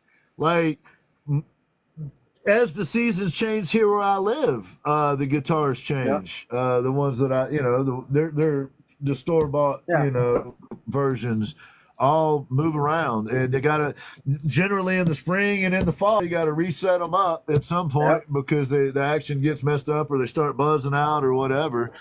And to the other thing that I dig about that you doing those necks that way is it just makes it such a more versatile instrument. It makes it much more, yeah. especially for somebody that's playing serious music, Yeah. See, I traveling. don't I typically love I it, don't man. typically do it on the bolt-on guitars. I still use like a maple or something, but the neck through I feel like I have to. I use a really heavy duty truss rod. It's a dual action truss rod, and it's made from some good steel, and it's got a 4 millimeter Allen head on it, so you can. I mean, I yet to break one. I've tried to break one and can't, you know. And there's all these companies out there that that have been doing it for years and years, and that's something I'll actually share with you because this is interesting. I'm not bashing anyone, but I want to show you something that you pay for, okay, and you pay premium dollar for, and this is what you get, and it's crazy because I do repair guitars all the time. Okay, so let me grab this. So first of all, this is what I use. This is a truss rod.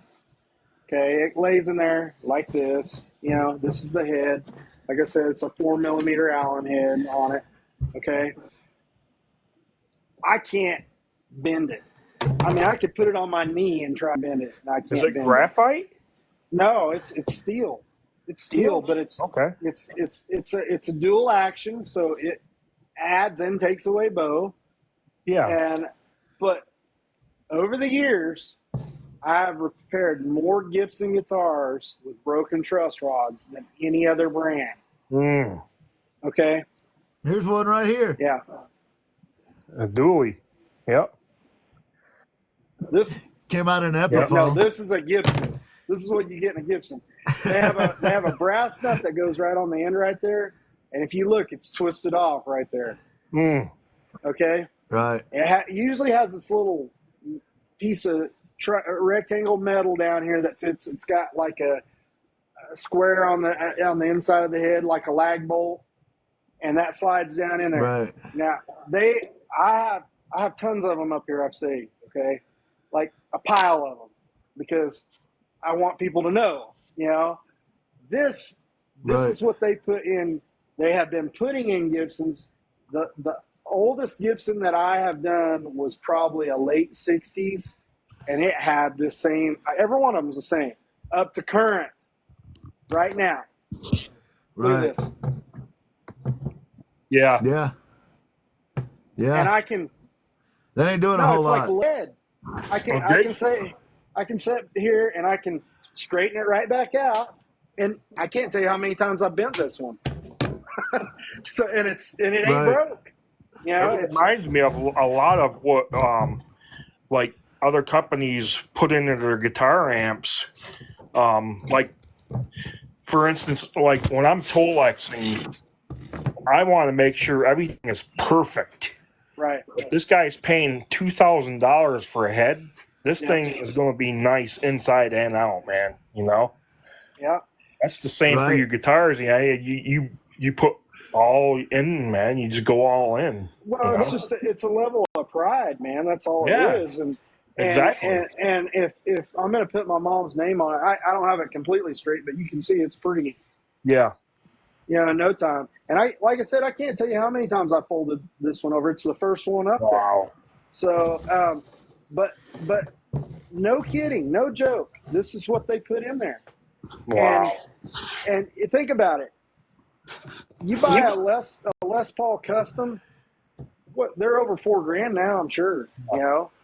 So, and I'm not bagging Gibson. It's just like, but why would you do this when you're getting the kind of money you're getting for your guitars? You know. Is that the custom shop I model? get Or? it. I have one out of a custom shop up there. I have one out of a custom shop SG that I repaired for a guy in West Texas when I was out there. Wow. And same thing, man. They're all the same. They put this little plastic sleeve over them so glue can't stick to it and stuff.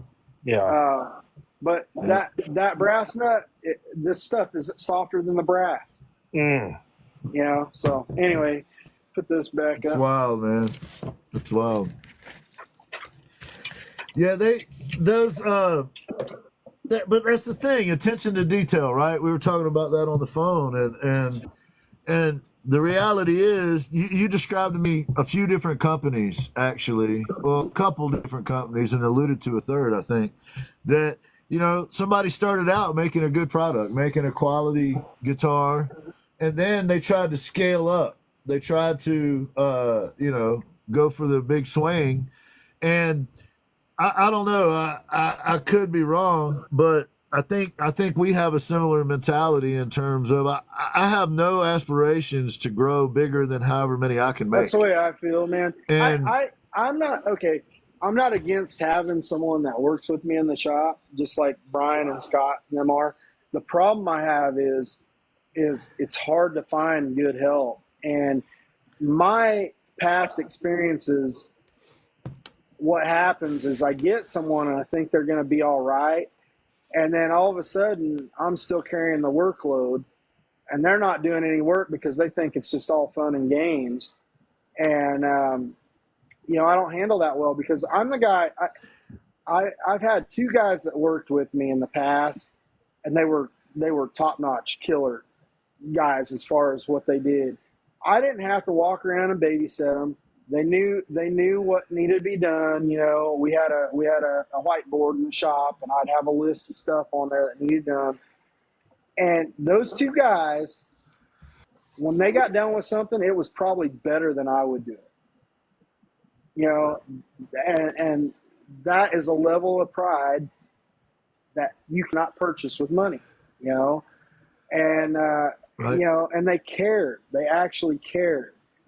The problem with those two guys is they were just helping me on the weekend. They had full-time jobs, but they were so into what I was doing, you know, with the company that they wanted to be there, you know, but they knew realistically they had families and, you know, stuff like that. And so they needed their insurance. They needed all those, you know, benefits and stuff. So, but, you know, Right. But aside from that, everybody else and it's been a bunch of people.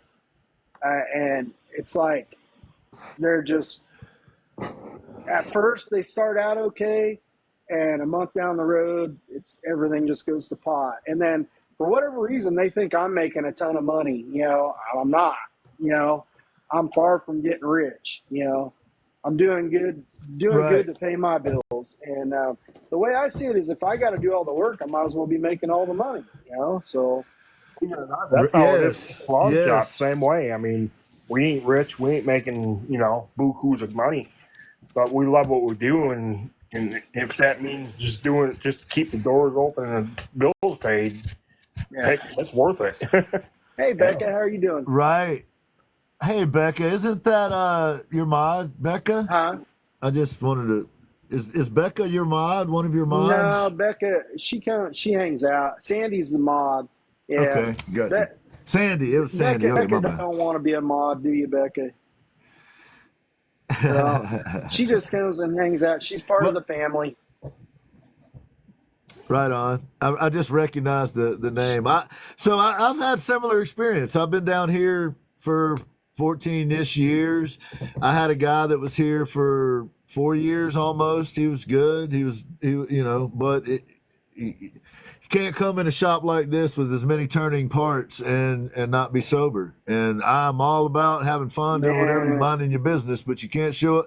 You can't come here doing what we do you got that to be way. on your game. You got to be scared of the tools, man. You got to Yes, respect the tools. yes, If not, you show up like and this.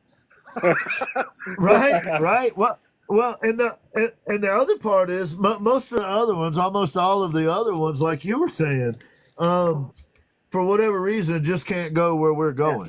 going. Either not willing to, not Well, capable, they don't. not They, whatever it was, whatever the hang up they don't have the was. passion. They're But not. They're not. well, I was gonna say, They just don't have the I passion. think it boils down to just They, being they, driven. they, Like they we can't help yeah. it. Like we can't help it. We got to do what we do. Well, and that's the thing, man. They don't get it. They look at it like we're just doing this because of the fun factor. I used, even with the music store, I used to have people tell me that. I had a guy come in one time and he's like, "Man, you're so lucky. You got all these companies giving you guitars and this and that." I'm looking at him like, "What are you thinking, What? man? You're talking crazy."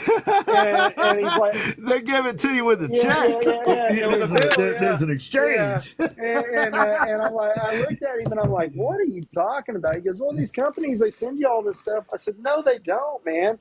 I said, "It's kind of like getting a credit card.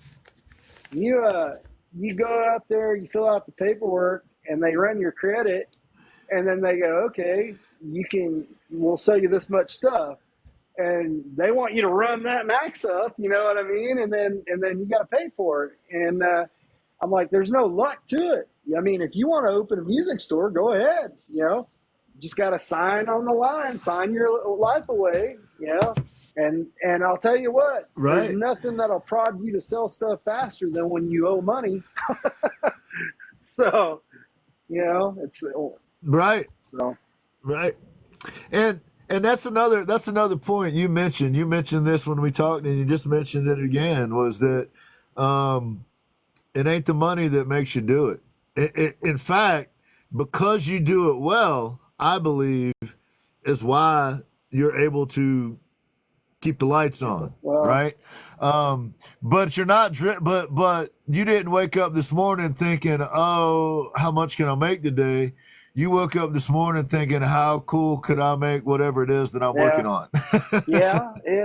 That's a fact. I mean, are there days that I wake up and I think, okay, I got this bill coming due, I got this coming due, and I need to replenish this, or I need this bit new because I snapped it off on accident, or whatever. But at the end of the day, I just count my blessings, man, and I keep moving forward.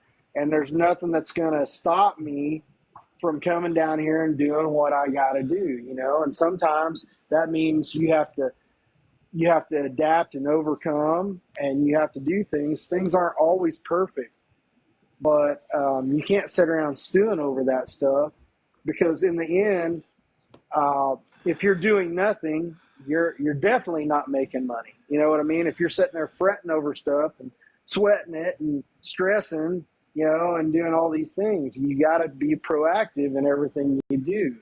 And there's some people that they're just not built to do what we do, being self-employed. They don't have the discipline it takes to be self-employed. I didn't tell you this, Dion, but earlier, you text me and stuff, and I think I mentioned at some point that I was working on changing the oil in my truck. Did I tell you that?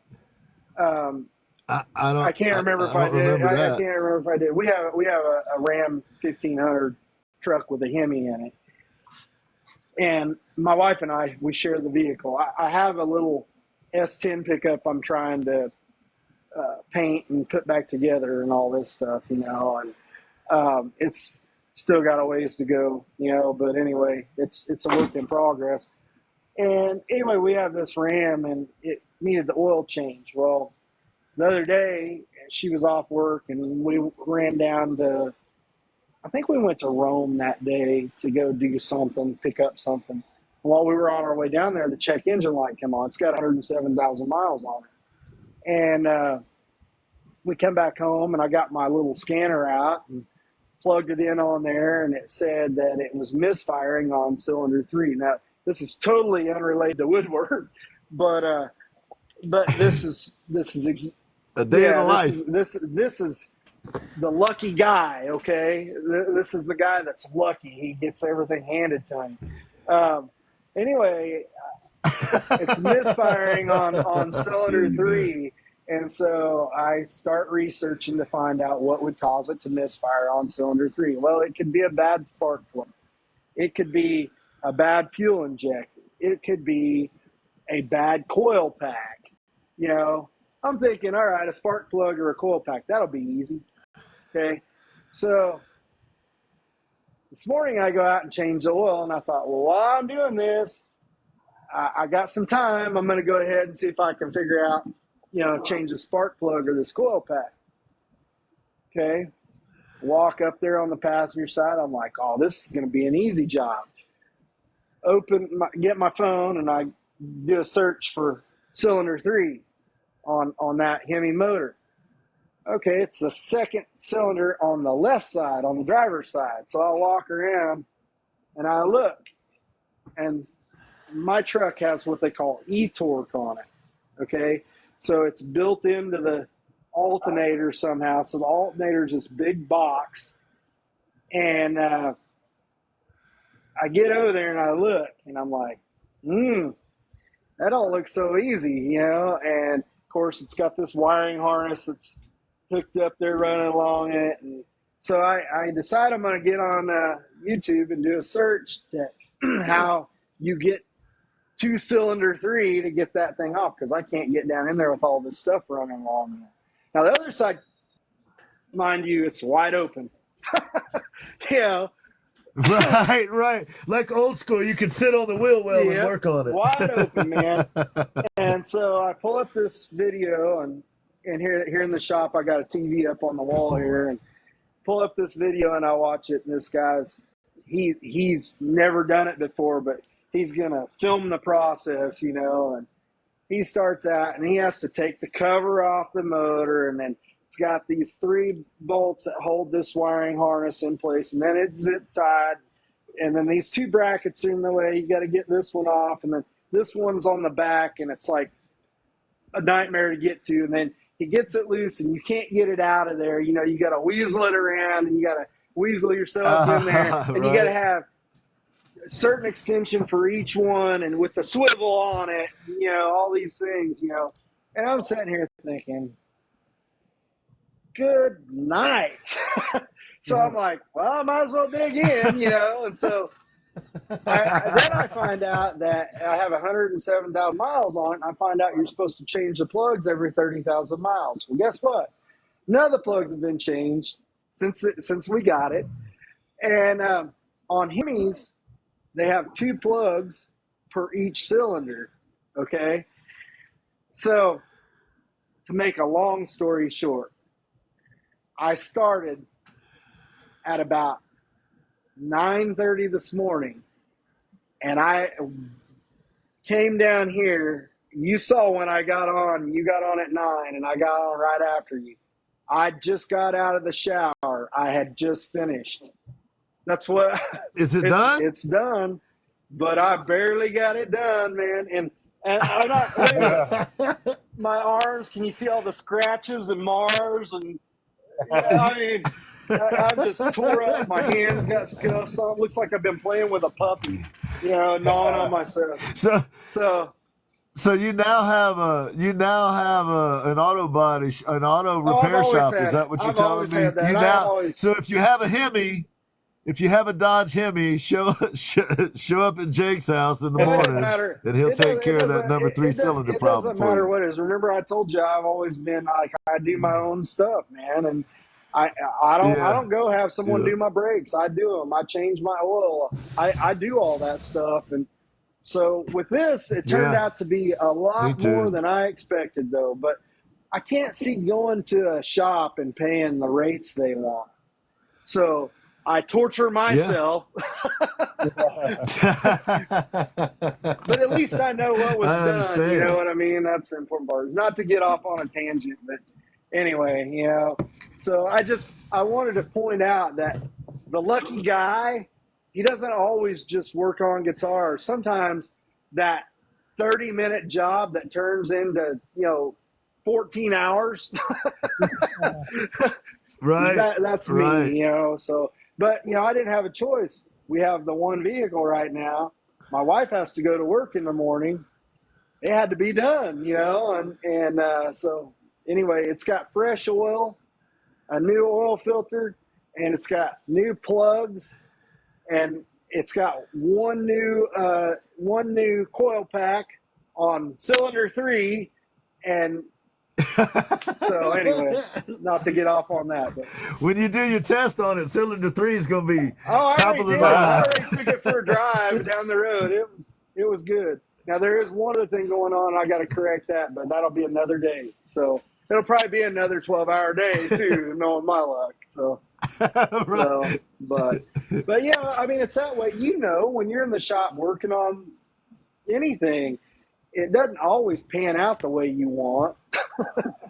You think there's this perfect world, and it's not. People look at it and they're like, "Oh, well, he makes that look easy." Of course I do. I've been doing it for a long time. If you guys saw the multicolor 412 cabinet that I posted earlier. I haven't been on at all. The white, pink, purple, and green 412 cab was an absolute nightmare yesterday. Yeah, I'll have to check that out, man. I haven't been on at all today. Matter of fact, the only time I checked my phone was to see if Dion had texted me because I wanted to stay in the loop with him because I knew about tonight, But yeah, everybody up. Bill Everty actually called me.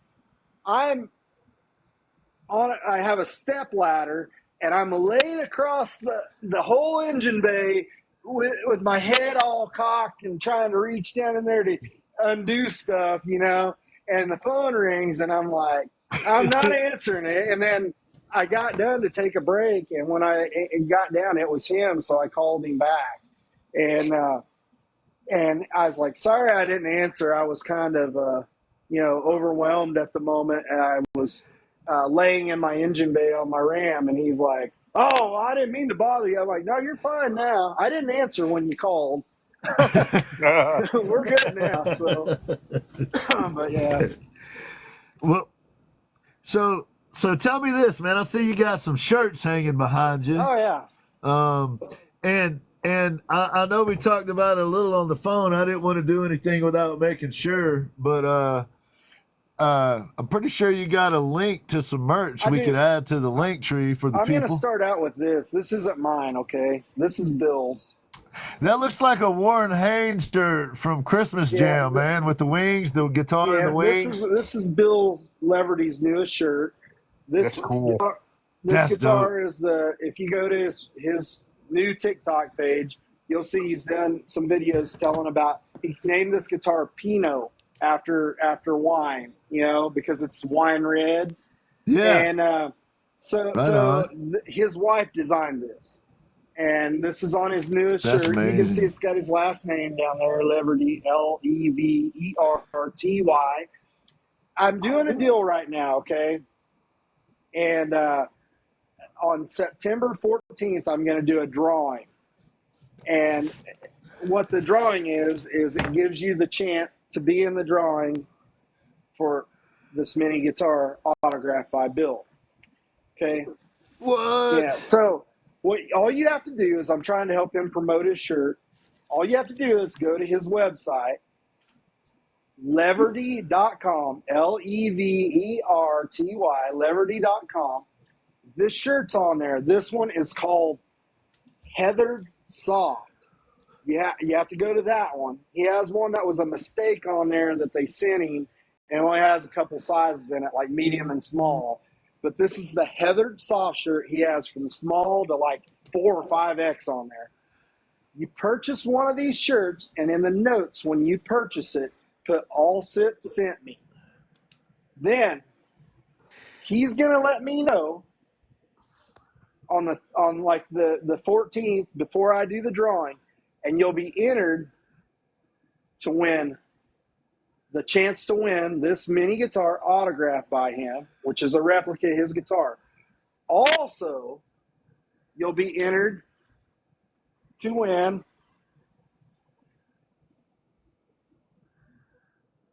a C.R Alsip hoodie with the logo like this on it. Yo! You get your Wow. choice of size, Thank you, Stitch. and you'll also get your chance. It'll be 3 things: a hat, but the hat will have gold lettering instead of white. It's embroidered on there. Yo! So I love it. You get your opportunity. If you buy a shirt from Bill, you get your opportunity.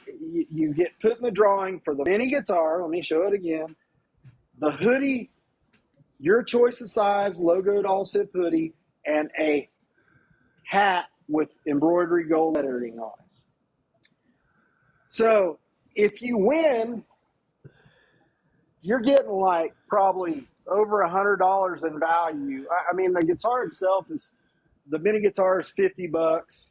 The hoodie, I'm guessing, is probably $30 or $40. The hat's probably $25, I would guess, something like that. So you're getting a pretty good, opportunity to win.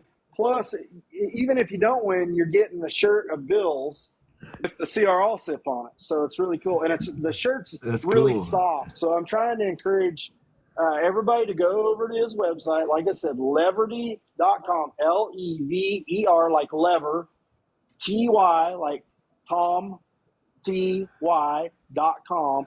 Go to his merch shop, buy the heathered, your size of heathered shirt, heathered soft shirt, and put Alsip sent me.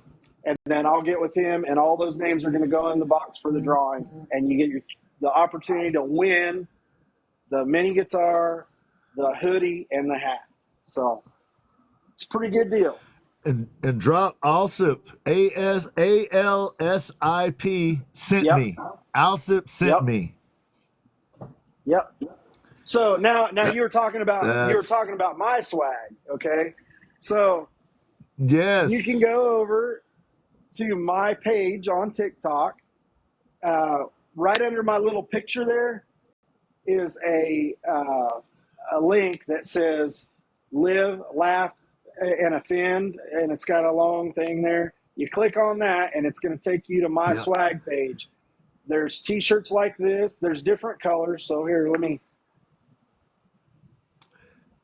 bring them up. With your permission, Jake, I'll add that link to my link tree Yeah, with man. your permission. Yeah, man. And then I'll go to the 2-hour mark in this and put out some content with all of this in it. Okay, yeah. So this is like a blue-gray Alsip logo on it, on a black shirt, of course. Then the bronze one that I showed, it's kind of a bronzish color. This is my favorite one. This one is I like it. Yeah, I like that. This one's a yellow. Very cool. So now here's the cool thing, though. If you don't want the standard colors, for $2 extra, you can choose your color of shirt and your color of logo.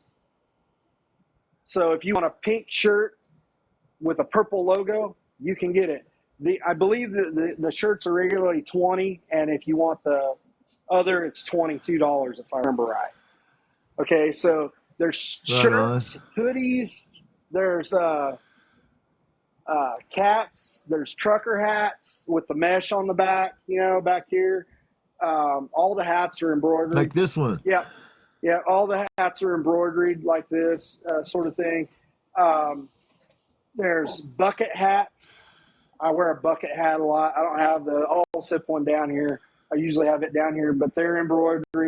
But we're also working on some limited edition stuff that will be on there every now and then, but then it'll be gone. And then maybe it'll come back. We don't know yet. So some things with guitars on them, some Alsip guitars on them, stuff like that. So we'll be offering that. But, I encourage you, if you're up for like the logoed stuff like this, we appreciate you buying swag and supporting us. It means the world to us. And like I said, this logo, that's my mom's name, Connie Ray Alsip. That's actually her signature off of my old school birth certificate, and we turned it into a font and made a logo out of it. Well, that's cool. And I actually have something else I'll show you guys real quick. I got to go grab it. Okay, and you guys will get a kick out of this because I was telling you about Mike Learn, my friend, the airbrush pinstriper and stuff. He did this for me. So hang on, let me grab it and I'll show it to you. I got to run in here and get it. Awesome. Give me just a second. Folks, so if you go to C.R Alsip Guitars TikTok page, in the bio, you'll find a link to the merch. If you go to leverty.com, look for the Heather soft shirt that has the guitar with the angel wings on it, and put in, if you get that shirt, the one you see with the guitar and the wings on it, from Mr. Leverty, put ALSIP, Alsip sent me, and you'll be entered to win all that merch you see hanging back there, and some, and the autographed guitar. Now, you remember I told you I built 3 prototypes in the very beginning, right? Okay, I built the blue guitar. I built the one that turned into Lucky 13, which is the replica of this. This is the replica of it, and then I built this guitar. And this guitar I take to shows with me, and I have a plaque that it tells my mom's story and everything. My buddy Mike Learn airbrushed this in 3.5 hours. That's my mom. Oh, wow. Wow, man. It's a portrait of her. Wow. I mean, That's amazing. when you look at it, the detail is insane. And right there, I'm trying to show you, man. that's her actual signature there. It's not italicized. The logo, we made it italicized, so it angled a little bit. But that's actually her signature right there.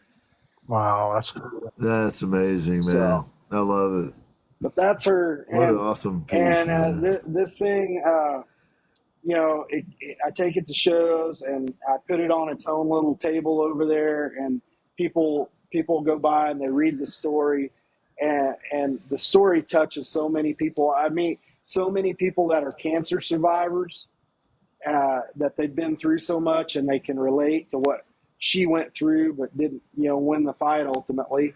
And it's crazy how many people get their pictures taken with this guitar and just stop and talk with me about cancer and all that sort of thing. So yeah, this is that's amazing. She goes with me to shows and all that, and he did outstanding on this, work that he did on this. I mean, just it's beautiful. Exceeded himself. So beautiful. Yeah. So, and it's crazy if you can get up here and see it. It's amazing how like real her eyes look. Yeah, the detail's amazing. Wow. Even the glasses look real. It's remarkable. Yeah. So it's incredible. Yeah. So Chad, the co-host, he had leukemia as a child, and he had the red dye. I mean, the really, really hardcore chemo twice as an adult, and survived it. the Red Yep. Devil. Yep. Yep. And my father, as you mentioned, November will be 2 years. Throat cancer got him. My mom's had it. My grandparents had it. So, yeah, man, that's a. I love that people come and engage with you about that guitar, especially, man. It sounds silly to say, man, but the fact that you named your business after your mom, I just love it. I Well, love it's it the same, because man. I named mine after my I stepdad. feel the same way, man. When you told me that, it's like that's awesome because the people that influence us and make us give us our character and make us who we are today. I mean, that's so important. You know what I mean? And I mean, I'm pretty laid back guy. It's like I was telling you, I get along with most everybody. Um, unless I run into someone that's just got an ego that I can't fit in this shop, And then I struggle Right, right. with that because I think being humble is everything, And I just I don't meet a lot of people like that, but every now and then I meet someone like that, and I'm just like, dude, you need to know your role, man, because you don't have everything figured Right. out. I used to think I had everything figured out when I was about 16, 17, 18 years old. Yeah, And yeah. the thing is now I know I knew nothing. Yeah, I didn't know yeah. shit. Right. So, At that age, I was and an I'll Oh, tell me you idiot. too. what, there's a lot of things that I look back and I think, man, you were a moron for doing that.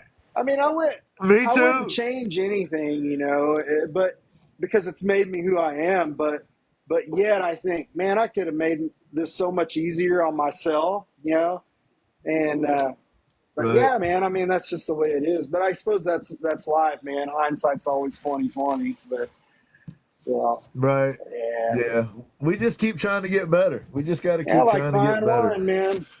Yeah, Well, for the folks out there, unless I have ruined the opportunity, Jake here has sent out an invite to come to his shop, and I'm heck trying to work yeah. out the details for how to make that happen.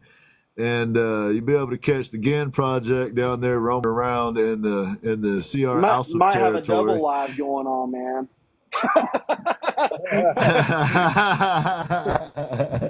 So, But man, I absolutely love talking to you. I appreciate you coming on oh so yeah, man. much, man. Look, you didn't. I'm gonna say it again. I started out. I'm in Western North Carolina, and I am in an area where there's fifth and sixth generation furniture makers, and I've run into people that were absolutely just ecstatic that there would be somebody like me trying to learn the stuff and kind of wanting to continue using some of the old tools and that kind of thing. And then I ran into other people that were just absolutely angry, like literally angry that there was somebody else out there, and they saw it as nothing but competition. There's no collaborative nature whatsoever. Yeah. So Envy's not a good to thing, come across man. a guy, Envy's not a good thing. So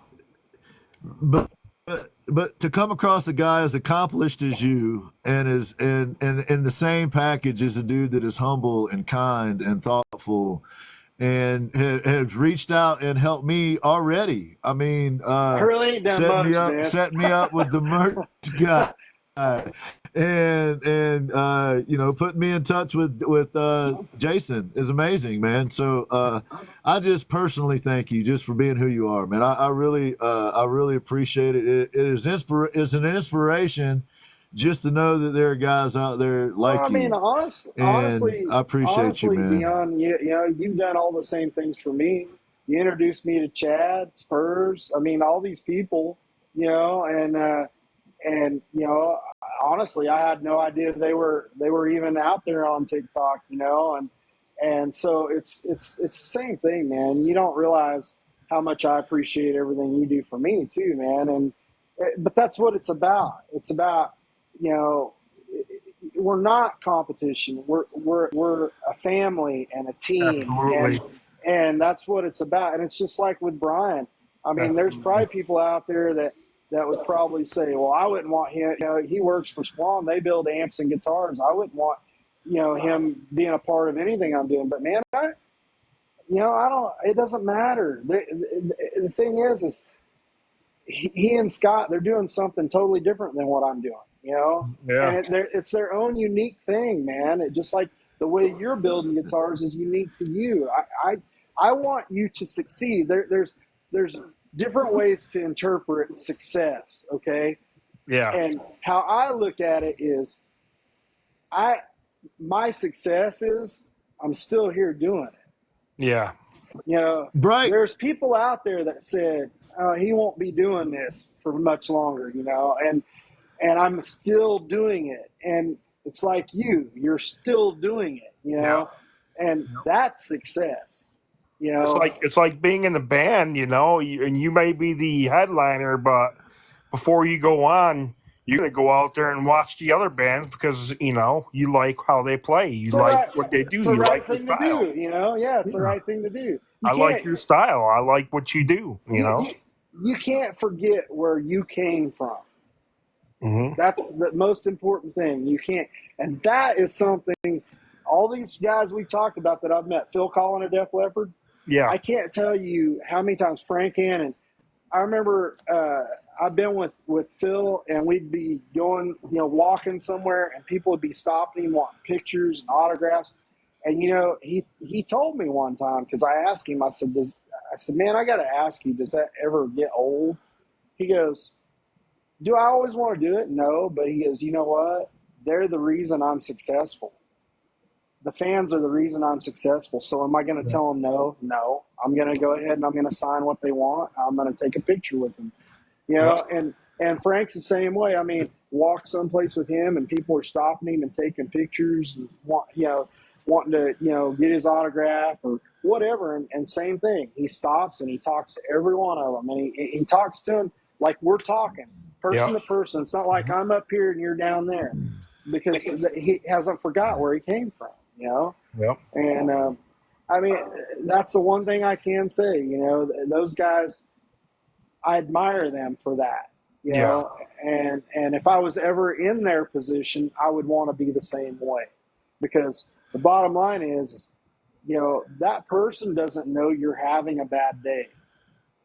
And do you want them to remember you for having a bad day? Probably not, man. Right. So, Ladies, he's Phil Collins is cool in his own right. He's talking about Phil, the guitar player for Def Leppard at the moment. Not Genesis. Phil Collin, Collen of Def Leppard. Yeah. So. Blonde-headed guy, plays the guitar, been rocking for decades. Yeah. Well, Phil Collins has been rocking for decades too, but he plays a drum. Yeah. I was kind of describing two dudes. Yeah. So they actually kind of resemble each other because their hair's a little thin. Yeah. Anyway, He's gonna hear you say that, man. Phil Collin, his hair, it was always shorter and stuff like that. But, Phil Collins is kind of bald now, if I remember right. But back in the day, he had a very similar do, It's just, Right. So, but Phil Collin plays guitar and not drums. So, yeah. So, yeah. But it's all good. I mean, Phil Collins is good, too. Ain't no doubt about that. Yeah. So, but, yeah, tell me who hasn't heard In the Air Tonight. I know, right? Well, who hasn't heard Pour Some Sugar on Me? Right. So, Right. Yeah. So. Or Rocket, or Pyromania, or Rock of Ages, or. That's right, man. That's right.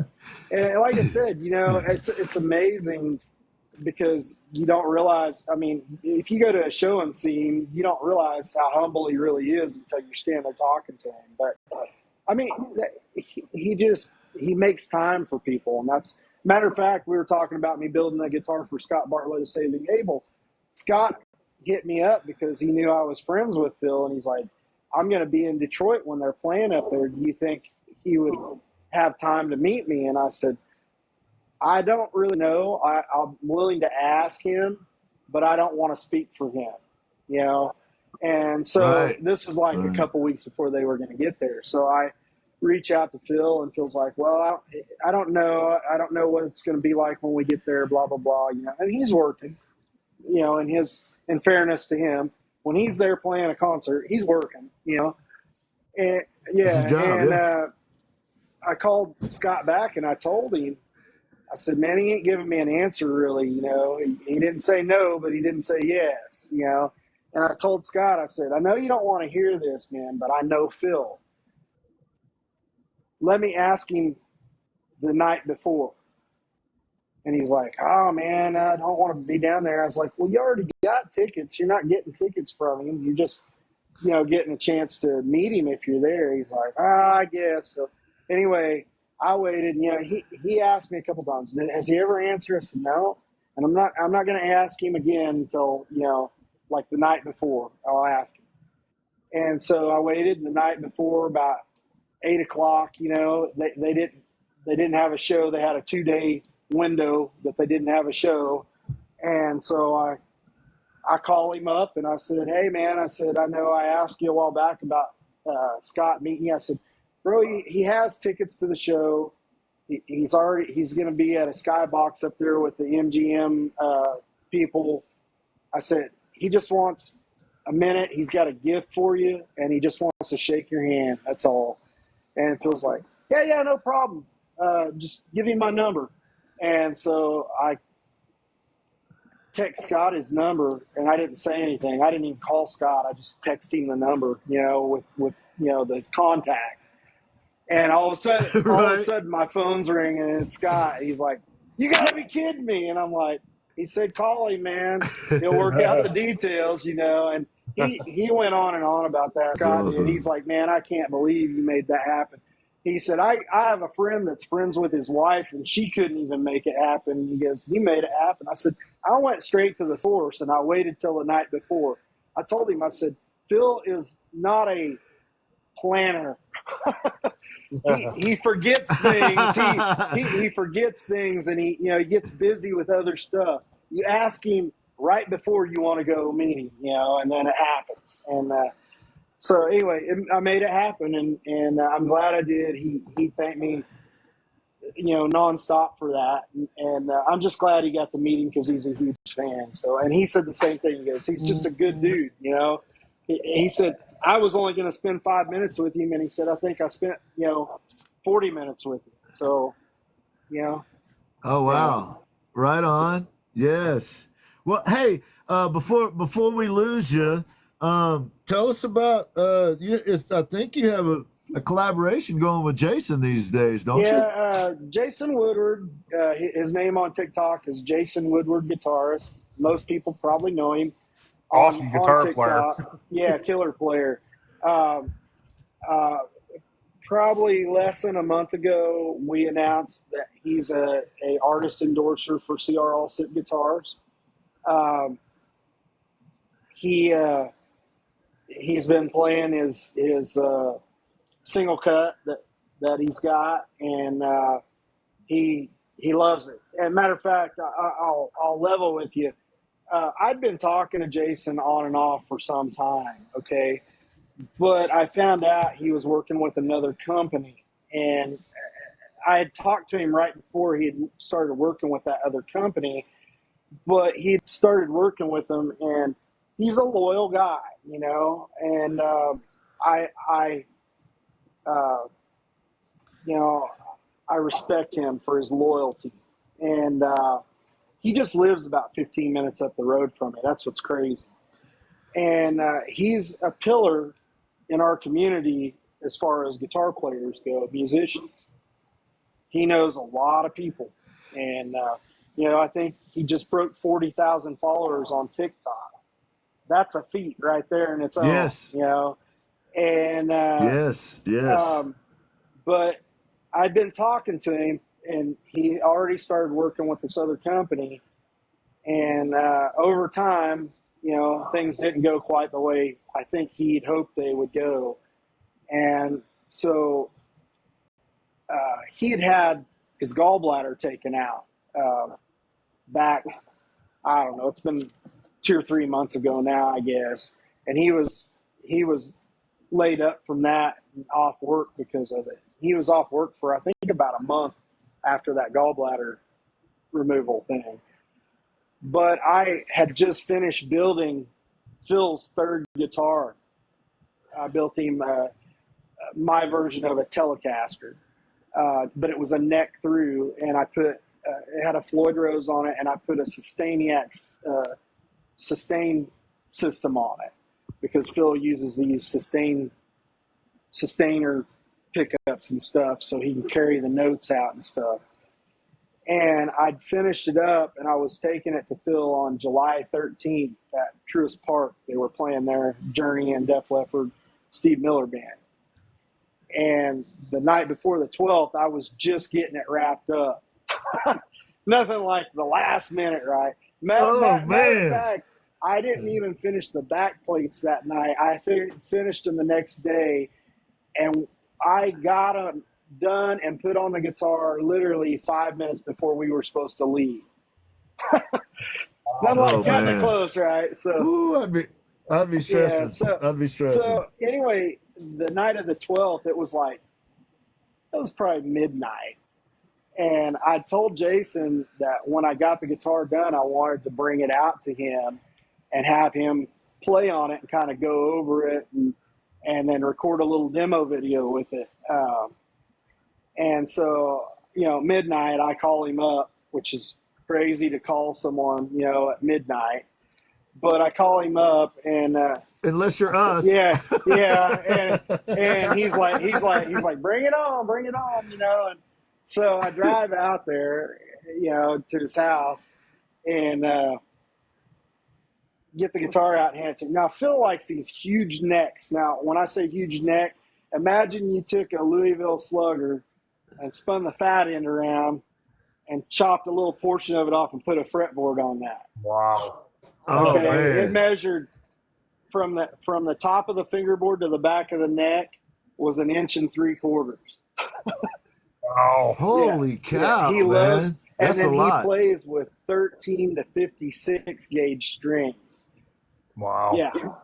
His fingers must be made out of He's got stones. little bitty hands. He's a little bitty guy. I mean, he's a little shorter than I am, and he's probably about 150 pounds of solid muscle, And but I take it out there, and Jason's like, "Holy cow, this is huge," and he starts playing it, and he keeps going and going and going, and he's like, "I can't put it down," and he's like, "Dude," he goes, "I've played guitar forever," and he prefers a Floyd Rose bridge on his guitars. And they're tricky. If you don't know what you're doing, they're hard to set up. And so knowing about them is everything. And that's one of the areas I've specialized in forever. Anyway, he played on it. And he just went on and on and on about it, and then after that, he came by one day and he's like, we were talking about, one of my earbuds died on me. Can you guys still hear me? Yeah. I'm going to put Yes, them sir. up, and I'll use the speaker on the phone. Hang on. See if you can still. I've had them in so long they died. Can you hear me? Yeah. Yeah, we got you. We got you. So anyway, he just went on and on and on about it. And the next day or a couple days after, whatever, he came down by here, and he told me, he goes, I've had to do a lot of soul searching, but he goes, I think I'm gonna jump ship on my current sponsor, artist endorsement I have. And he goes, I'd really like to, work together if we can. He goes, I've never picked up a guitar that played as well as that guitar played. He goes, I would have had to do nothing to it. And he goes, your work is just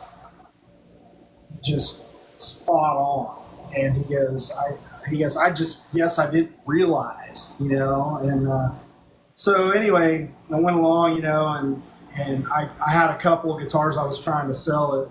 It was a Tejas T, which is my version of a Telly, and I have a used reclaimed curly redwood Strat style with sunburst, cherry burst finish on it.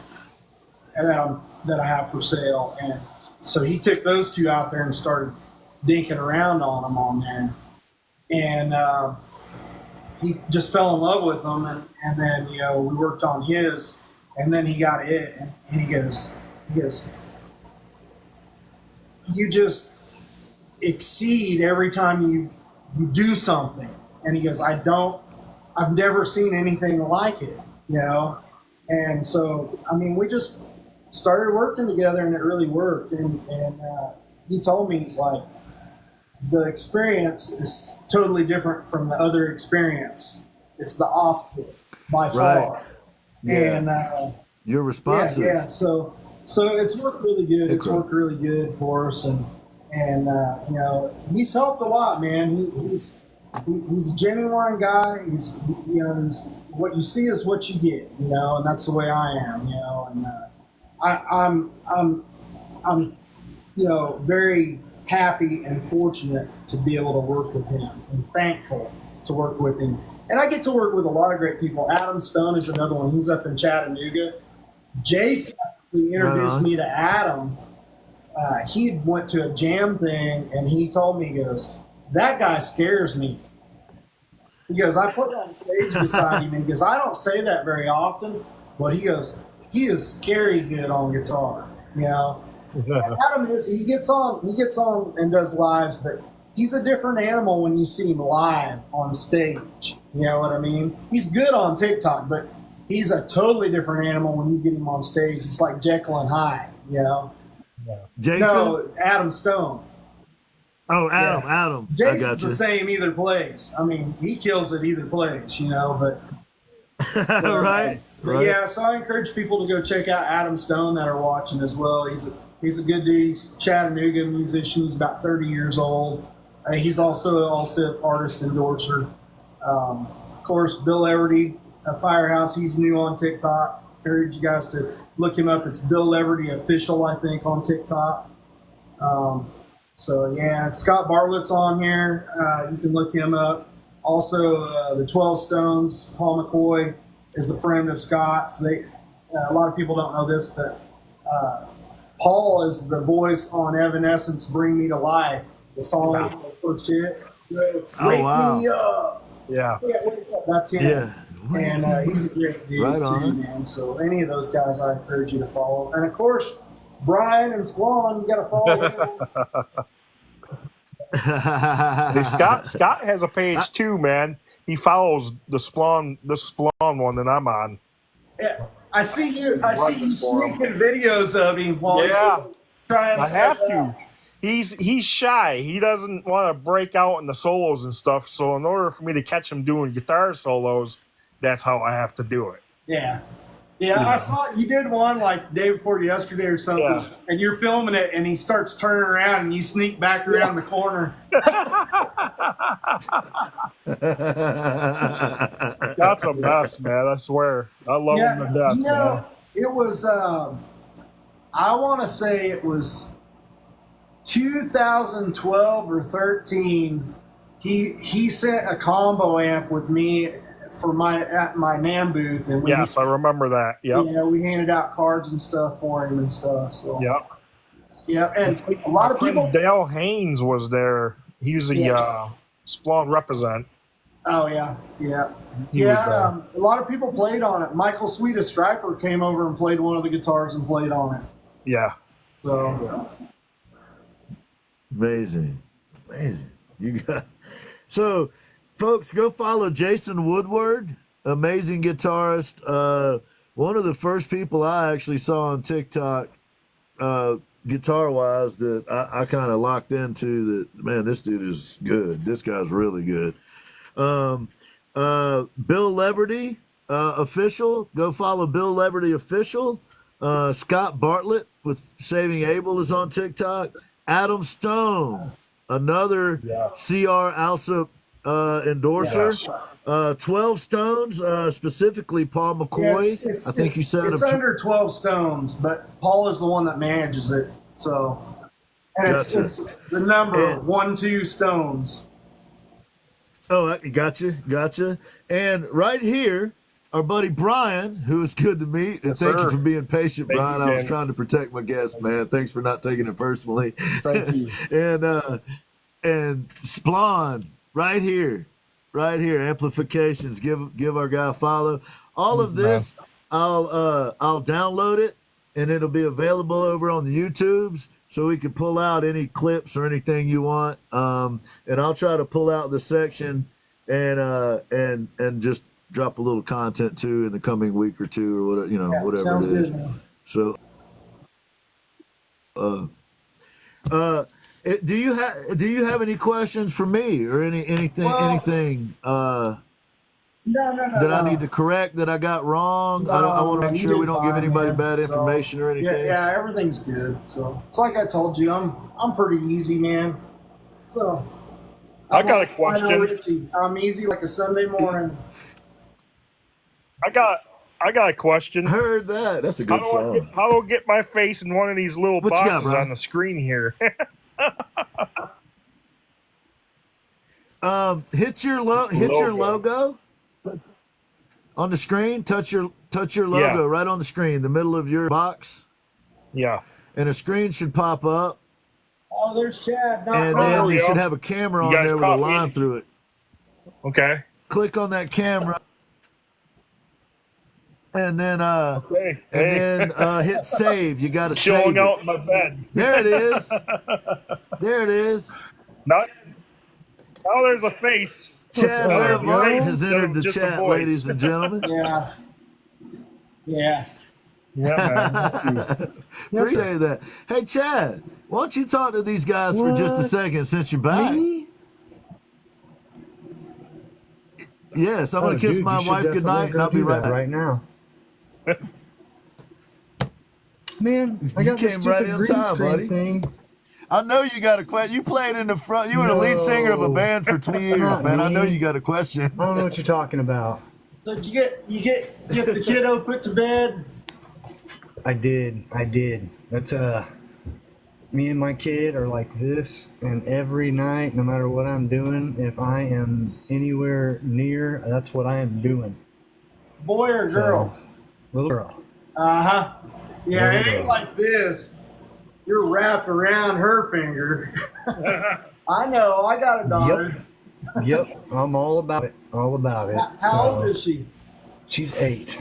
8? Yeah, that's a great age. You're still cool right now.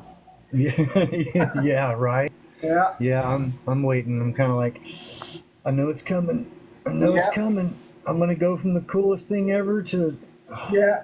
Well, I went to the first boyfriend, and I looked at him and I said, I'm not afraid to go back to prison.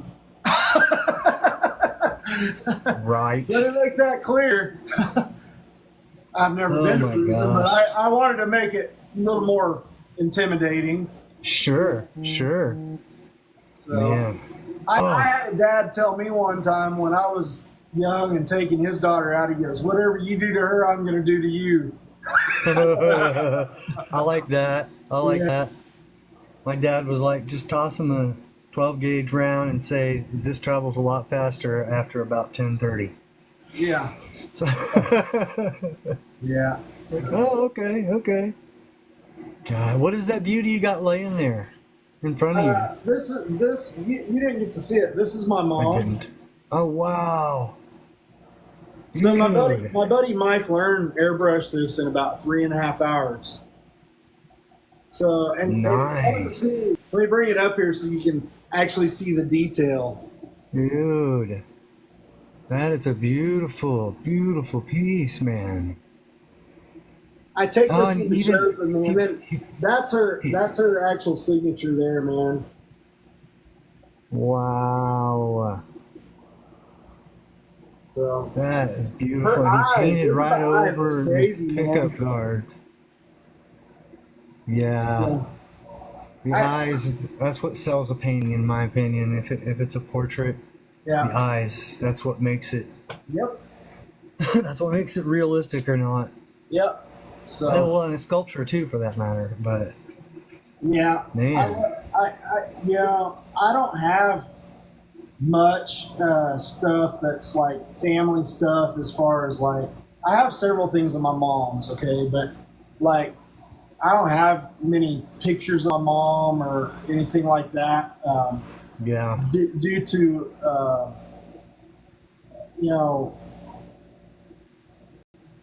someone that doesn't want me to have any of that stuff. How's that? You know, I don't want to Yeah, man. spread I feel anything you. bad, but I'm just saying. So, like the things that I have to cherish, you know. So, I feel you. I'm getting ready to go here in the next, probably, hopefully, before winter, and pick up my mother's piano that she had.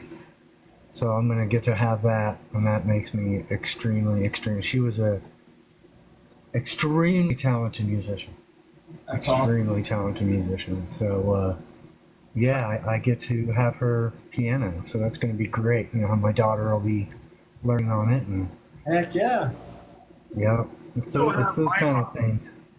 Do what? What's I lost my dad to cancer, and yeah? he left me that blue Fender right there in the background.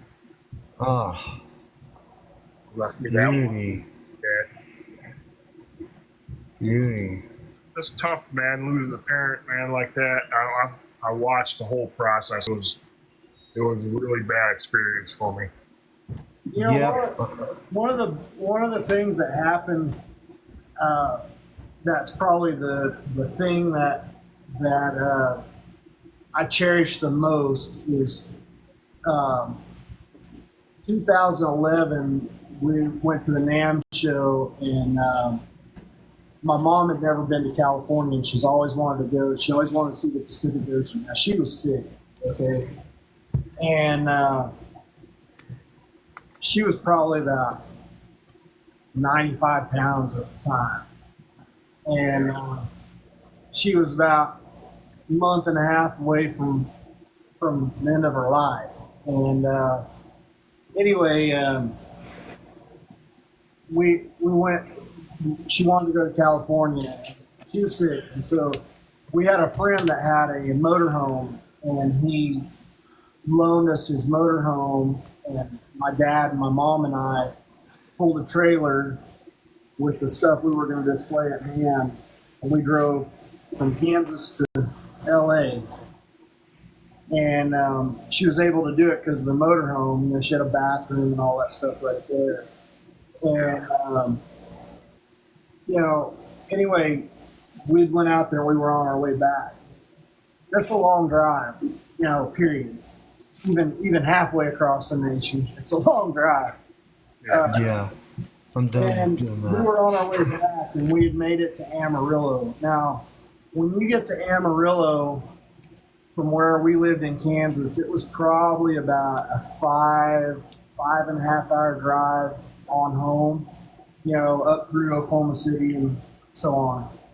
And we got to Amarillo, and I was so ready to get home. I mean, I was sick of being in that motorhome. I was ready to get home, you know. And my mom says, I really want to stop. It was like 5 in the evening. And she's like, I really want to stop and stay the night in Amarillo. I'm like, come on, Mom. We're only, you know, don't you want to sleep in your own bed? You know, we're this far from home. She's like, no, I'm telling you, I want to stop. And I kept on, you know, and pretty soon she, you know, I was sitting there in the chair, and I had the armrest in the motorhome, had my arm on it. And I said it again, and she reached over and she put her hand on my hand, and she said, please. And so I was like, all right, you know. And so we pull in, get a hotel room, and stay the night. And that whole night, I was tossing and turning. I was ready to go home, you know. we went out to eat before, you know, we went to bed and all that, hung out together and all that. We get in the motorhome to leave the next morning at like 9 o'clock in the morning, and I'm sitting there again, and she comes over, sits down beside me, and puts her hand on my hand again, and she goes, I just want to tell you thank you. And I was like, it was no big deal, you know, if it helped you. Then she passed away, and I look back at that, and I wouldn't have traded that for anything. No way. And I'm glad she, Yeah, man. even though I grumbled and griped, and I'm ashamed of myself for it, but You that did it. that time was priceless. Yep. We could have went home. She would have went home, got in her bed. I would have went home, been with my wife and kids, and her and I wouldn't have spent that evening together. Yep. But I got that evening with her, just her and my dad and I. And can't money That's cool. buy that. So Yeah. anyway, That's I don't like to get all sappy and all that, but I just when you a lot of people take that for granted. You don't know how long someone's going to be here. Oh, And we Yeah. should make more time. We shouldn't let the petty things in life get between us. And we shouldn't take it for granted. And we need to love more. You know what I mean? yes, sir. I lost my mother and my stepmother of 30 years within 90 days of each other. So you never know. And what's the kicker is they both died from stuff that I have beat. Oh, wow. So that was a kicker. But you never know when that's going to happen. So reach out and hug someone, fool. That's what Yeah. you got to be doing. Yeah, don't take it for granted because you're not guaranteed tomorrow. Nope. True story. So build badass guitars, carve cool things, crank up the amplifiers, That's right. tell somebody you love them, Right. Turn it up to 11.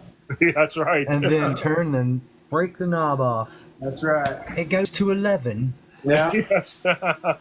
Yeah. Hey, John, how are you doing?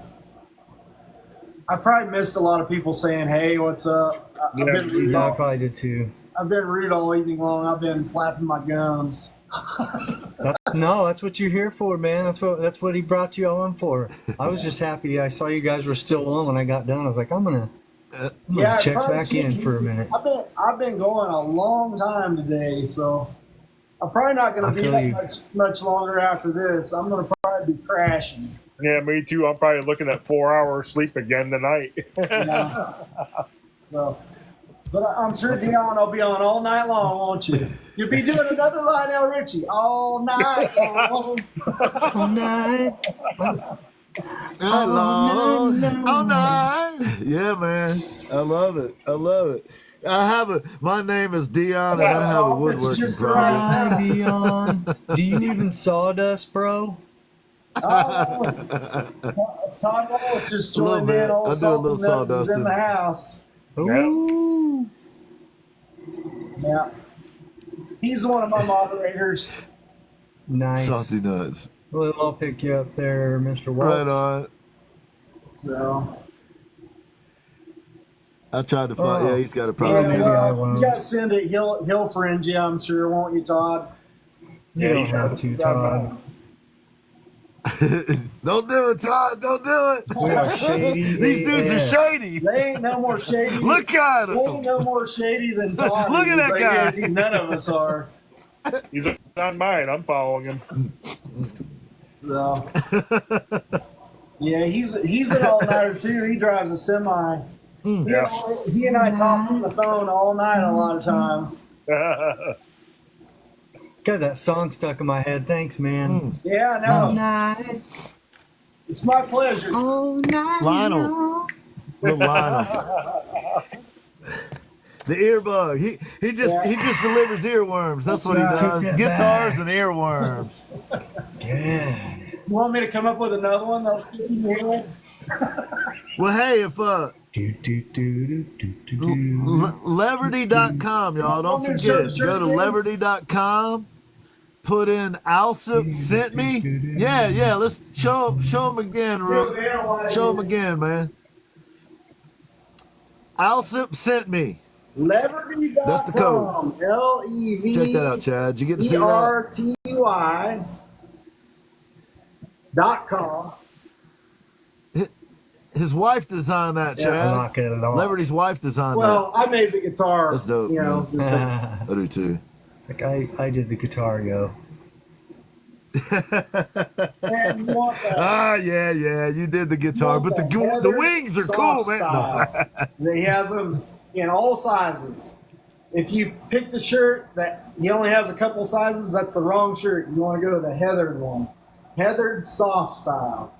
If you purchase one of these shirts, then you get entered in a drawing for your chance to win the mini Lucky 13 replica guitar made by Axe Heaven, signed by Bill Leverty. You've got the little C.R Alsip logo right there. You can see it? Oh, yeah. And you get the chance to not only win the guitar, but a Alsip hat with gold writing on it, embroidery. And your choice of size of a hoodie with the Alsip logo on it. This isn't a hoodie, but it gives you the idea. Yeah. So, all you got to very do nice. is buy a Bill's shirt off of his website, Leverty.com, and you get entered to win all this other stuff. So, the stuff. So, anyway. Yo. And Chad, that's the merch that he has, the C.R. Alsip merch. Oh. Yeah, that's right. Robert did. Okay. Yep. For sure. Yep. Good stuff. He's a good dude, too. Yeah. Live, Laugh, and Offend is his company. Yeah. Okay. Yep. He's a good dude. Yep. That's the information I sent you, man. That's the guy, Chad. And you should, Dion, you probably already have him on your list, but you should put him on your list for a shout out. He's a good dude. Live, laugh. Yes. I actually did add him on. Live, laugh, offend, right? Yes, live, laugh, and offend. Hey, man, I noticed one thing, y'all. We're all gray. Sure. What's up with that? Gray, Well, this is white. That's called well earned, sir. Well earned. 53 years of abuse. There's a little number right here, but that's white. Yeah. Yeah. I got a little hidden there. There's a little dark treasure. I really need a haircut. The hair on my head is still dark. Yeah.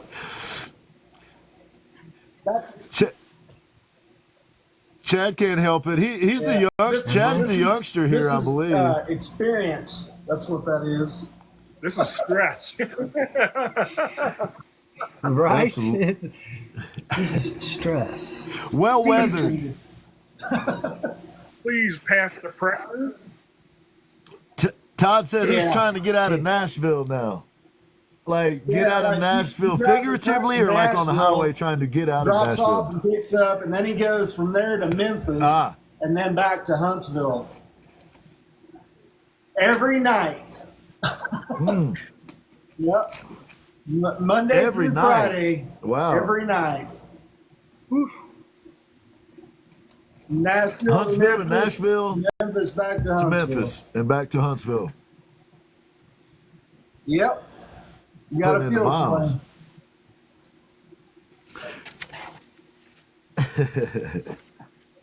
Well, Splon, Mr. Brian, do you have anything else for us? Is there anything you'd like to say? Anything you'd like to shout out? Anything you want me to put on my shout out list?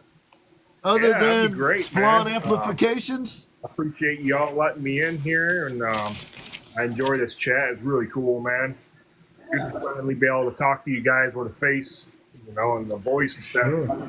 So, It's a lot easier than typing. oh yeah, a lot easier. A little bit. Absolutely. Well, thank you, man. And I've already said it, but I appreciate you being patient, man. The reason I kind of go through that routine is we both, Chad and I, have had to. Sometimes people don't realize that we're actually doing like an interview, like so they'll come up and ask to come up and show what they're working on or whatever, So thanks for. And your buddy didn't let No, you just bring him linger on, out there bring him either. He's like, on. nah, let him up. Let him in. He's with me. The more the merrier. That's a friend right there.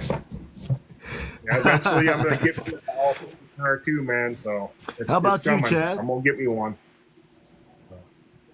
How about me? I'm gonna get me an Alsip guitar. Gonna get you a what? Yeah, I gotta have one, man. Oh, heard that. Yeah. Jackson, Fenders, Splung. I got a couple Eppies. All I gotta have me an Alsip. Did you get the Good Buddy discount on the Splung where he upcharges you 20%?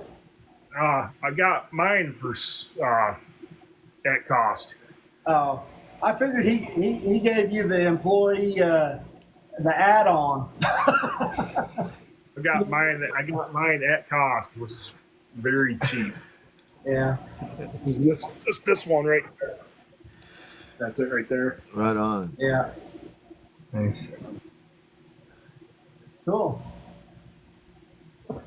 Yeah. Yeah. Outstanding. How about you, Jake? What you got, man? You got anything we need to make sure we I've said cover all before I we can dip say out? tonight. I heard that. You're gonna go get yourself some rest, I'm I ready. understand. So if y'all are gonna run wild, tonight's the night to do it. The boss is gonna be I'm ready sleeping. for So some sleep, man. heard that. Well, man, look, I very much appreciate you coming on, Jake. Yes. It was so kind of you to come on here and spend so much time. You were generous with your time the other night when we spoke.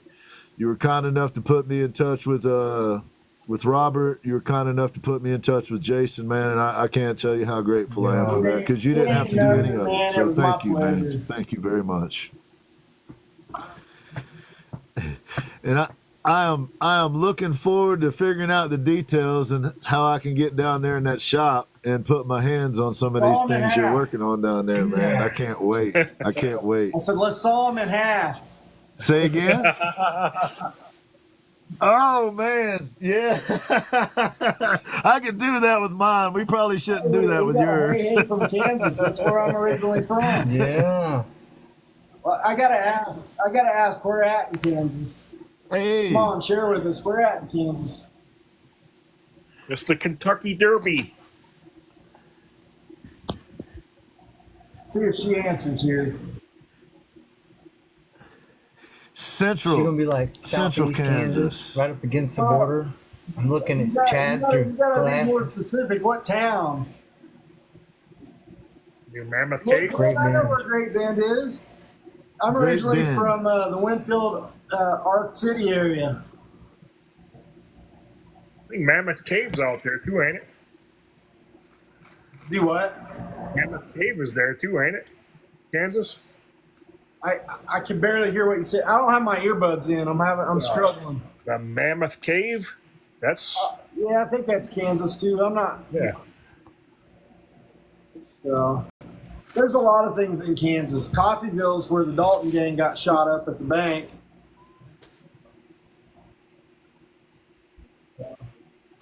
Heard that. Heard that. Anyway, Coffeeville. I don't have much else to say, man. I'll sit and talk all night if you want, but I'll probably start getting delirious after here before long, though. Well, y'all turn on your notifications for Chad Rev Art. Please turn on your notifications for Splon Amplifications. Definitely turn on your notifications for C.R Alsip Guitars. And look for what these guys are doing. You're going to probably see some collaborations coming out of some of these folks here. And I'm going to get down to Jake's shop here as soon as possible. And, man, I'm so Deon, grateful to you, Jake. Thank you, man, for coming on. How far are you And- from Asheville? Less than 30 minutes. I'm about 25 miles west of Yeah, Asheville. about Right on the 20 minutes same from road me. Asheville's on. Smoky Mountain Yeah. Express. Yeah. I'm Gastonia. Oh, yeah? I go up there to Asheville to the Okay. guitar show, the B3 guitar show they have up there. I I had a friend that was a luthier Right that on. lived in Nashville. His name was Rick Stewart. He passed away a couple of years ago. But his guitar company was called Vengeance Guitars. Real pointy, metal style guitars. But yeah, he was a good dude. He was a really good dude. So, Right on. but Yeah, I'm about 25. It's about 3 hours from where I live to Charlotte, and if I remember Yeah. correctly, Gastonia is I can just get to outside of Asheville Charlotte. about an hour and But about an hour and 30 appreciate minutes. you follow Crazy people. I just hang at the Right Orange on. Peel a lot. right on. Oh yeah, I've been to quite a few shows at the Orange Peel, man. Yeah, I've been to quite a few shows over there over the years. Appreciate you. Yeah, We followed yeah, you yeah. back, Crazy Pink Chick. Appreciate you. Well, Splon, Sure. I hope to see you around some, man, and I'll go check out your page here as soon as I get the opportunity. And y'all don't forget, folks out there, and I'm just doing this because it'll be reposted. So just to make sure, go to leverty.com and get that shirt you see right there with the wings on it behind him. And if you do that, make sure that you put Alsip sent me in the code column. It's not in And the code that will column, put it's just the you note in- area. Oh, in the notes. I'm sorry. In the notes. In the notes, put Alsip, where you can leave a message or a note or whatever to the thing. Put Alsip sent me. And The Heather that shirt right there will get you a chance at the guitar, a hat, Mini a hoodie. There is Mini the number Axe 7 13 guitar. signed. and a hat. Let's grab it for two. And you're going to get a hoodie with this logo on it, your choice of size, and the hat with the Alsip logo. You'll be entered to win the mini guitar, the hat, and the hoodie, choice of your size. If you win the drawing, but you got to buy a shirt to be in the drawing. You got to buy one. There you go. Heard that. Turn on your notification for Alsip Guitars. Make sure you go over and support Jake. He's a good dude. We appreciate you, Jake. Thank you, man. I'll be in touch with you soon to work out the details on how I can come Yeah, invade your babe. shop. Special thank you to my buddy Chad Rev. Appreciate Thanks, you, man. man. Big thank you to Brian from Splon Amplifications. Appreciate you coming up, brother. Thank you, man. And a special thank you to my good friend I appreciate you guys, too. Jake. Thank you, man. Have a good Appreciate you, evening, sir. Okay? God bless all you guys. All right, man. Go get some rest, buddy. You wore out the yeah. earbuds today, man. You wore them out. That's a long day, man. All right. Peace, guys. All right, man. You too. Peace, Thanks, man. man. Thank you. Take care. Appreciate you, gentlemen. Thank you, everybody in the chat. Appreciate y'all.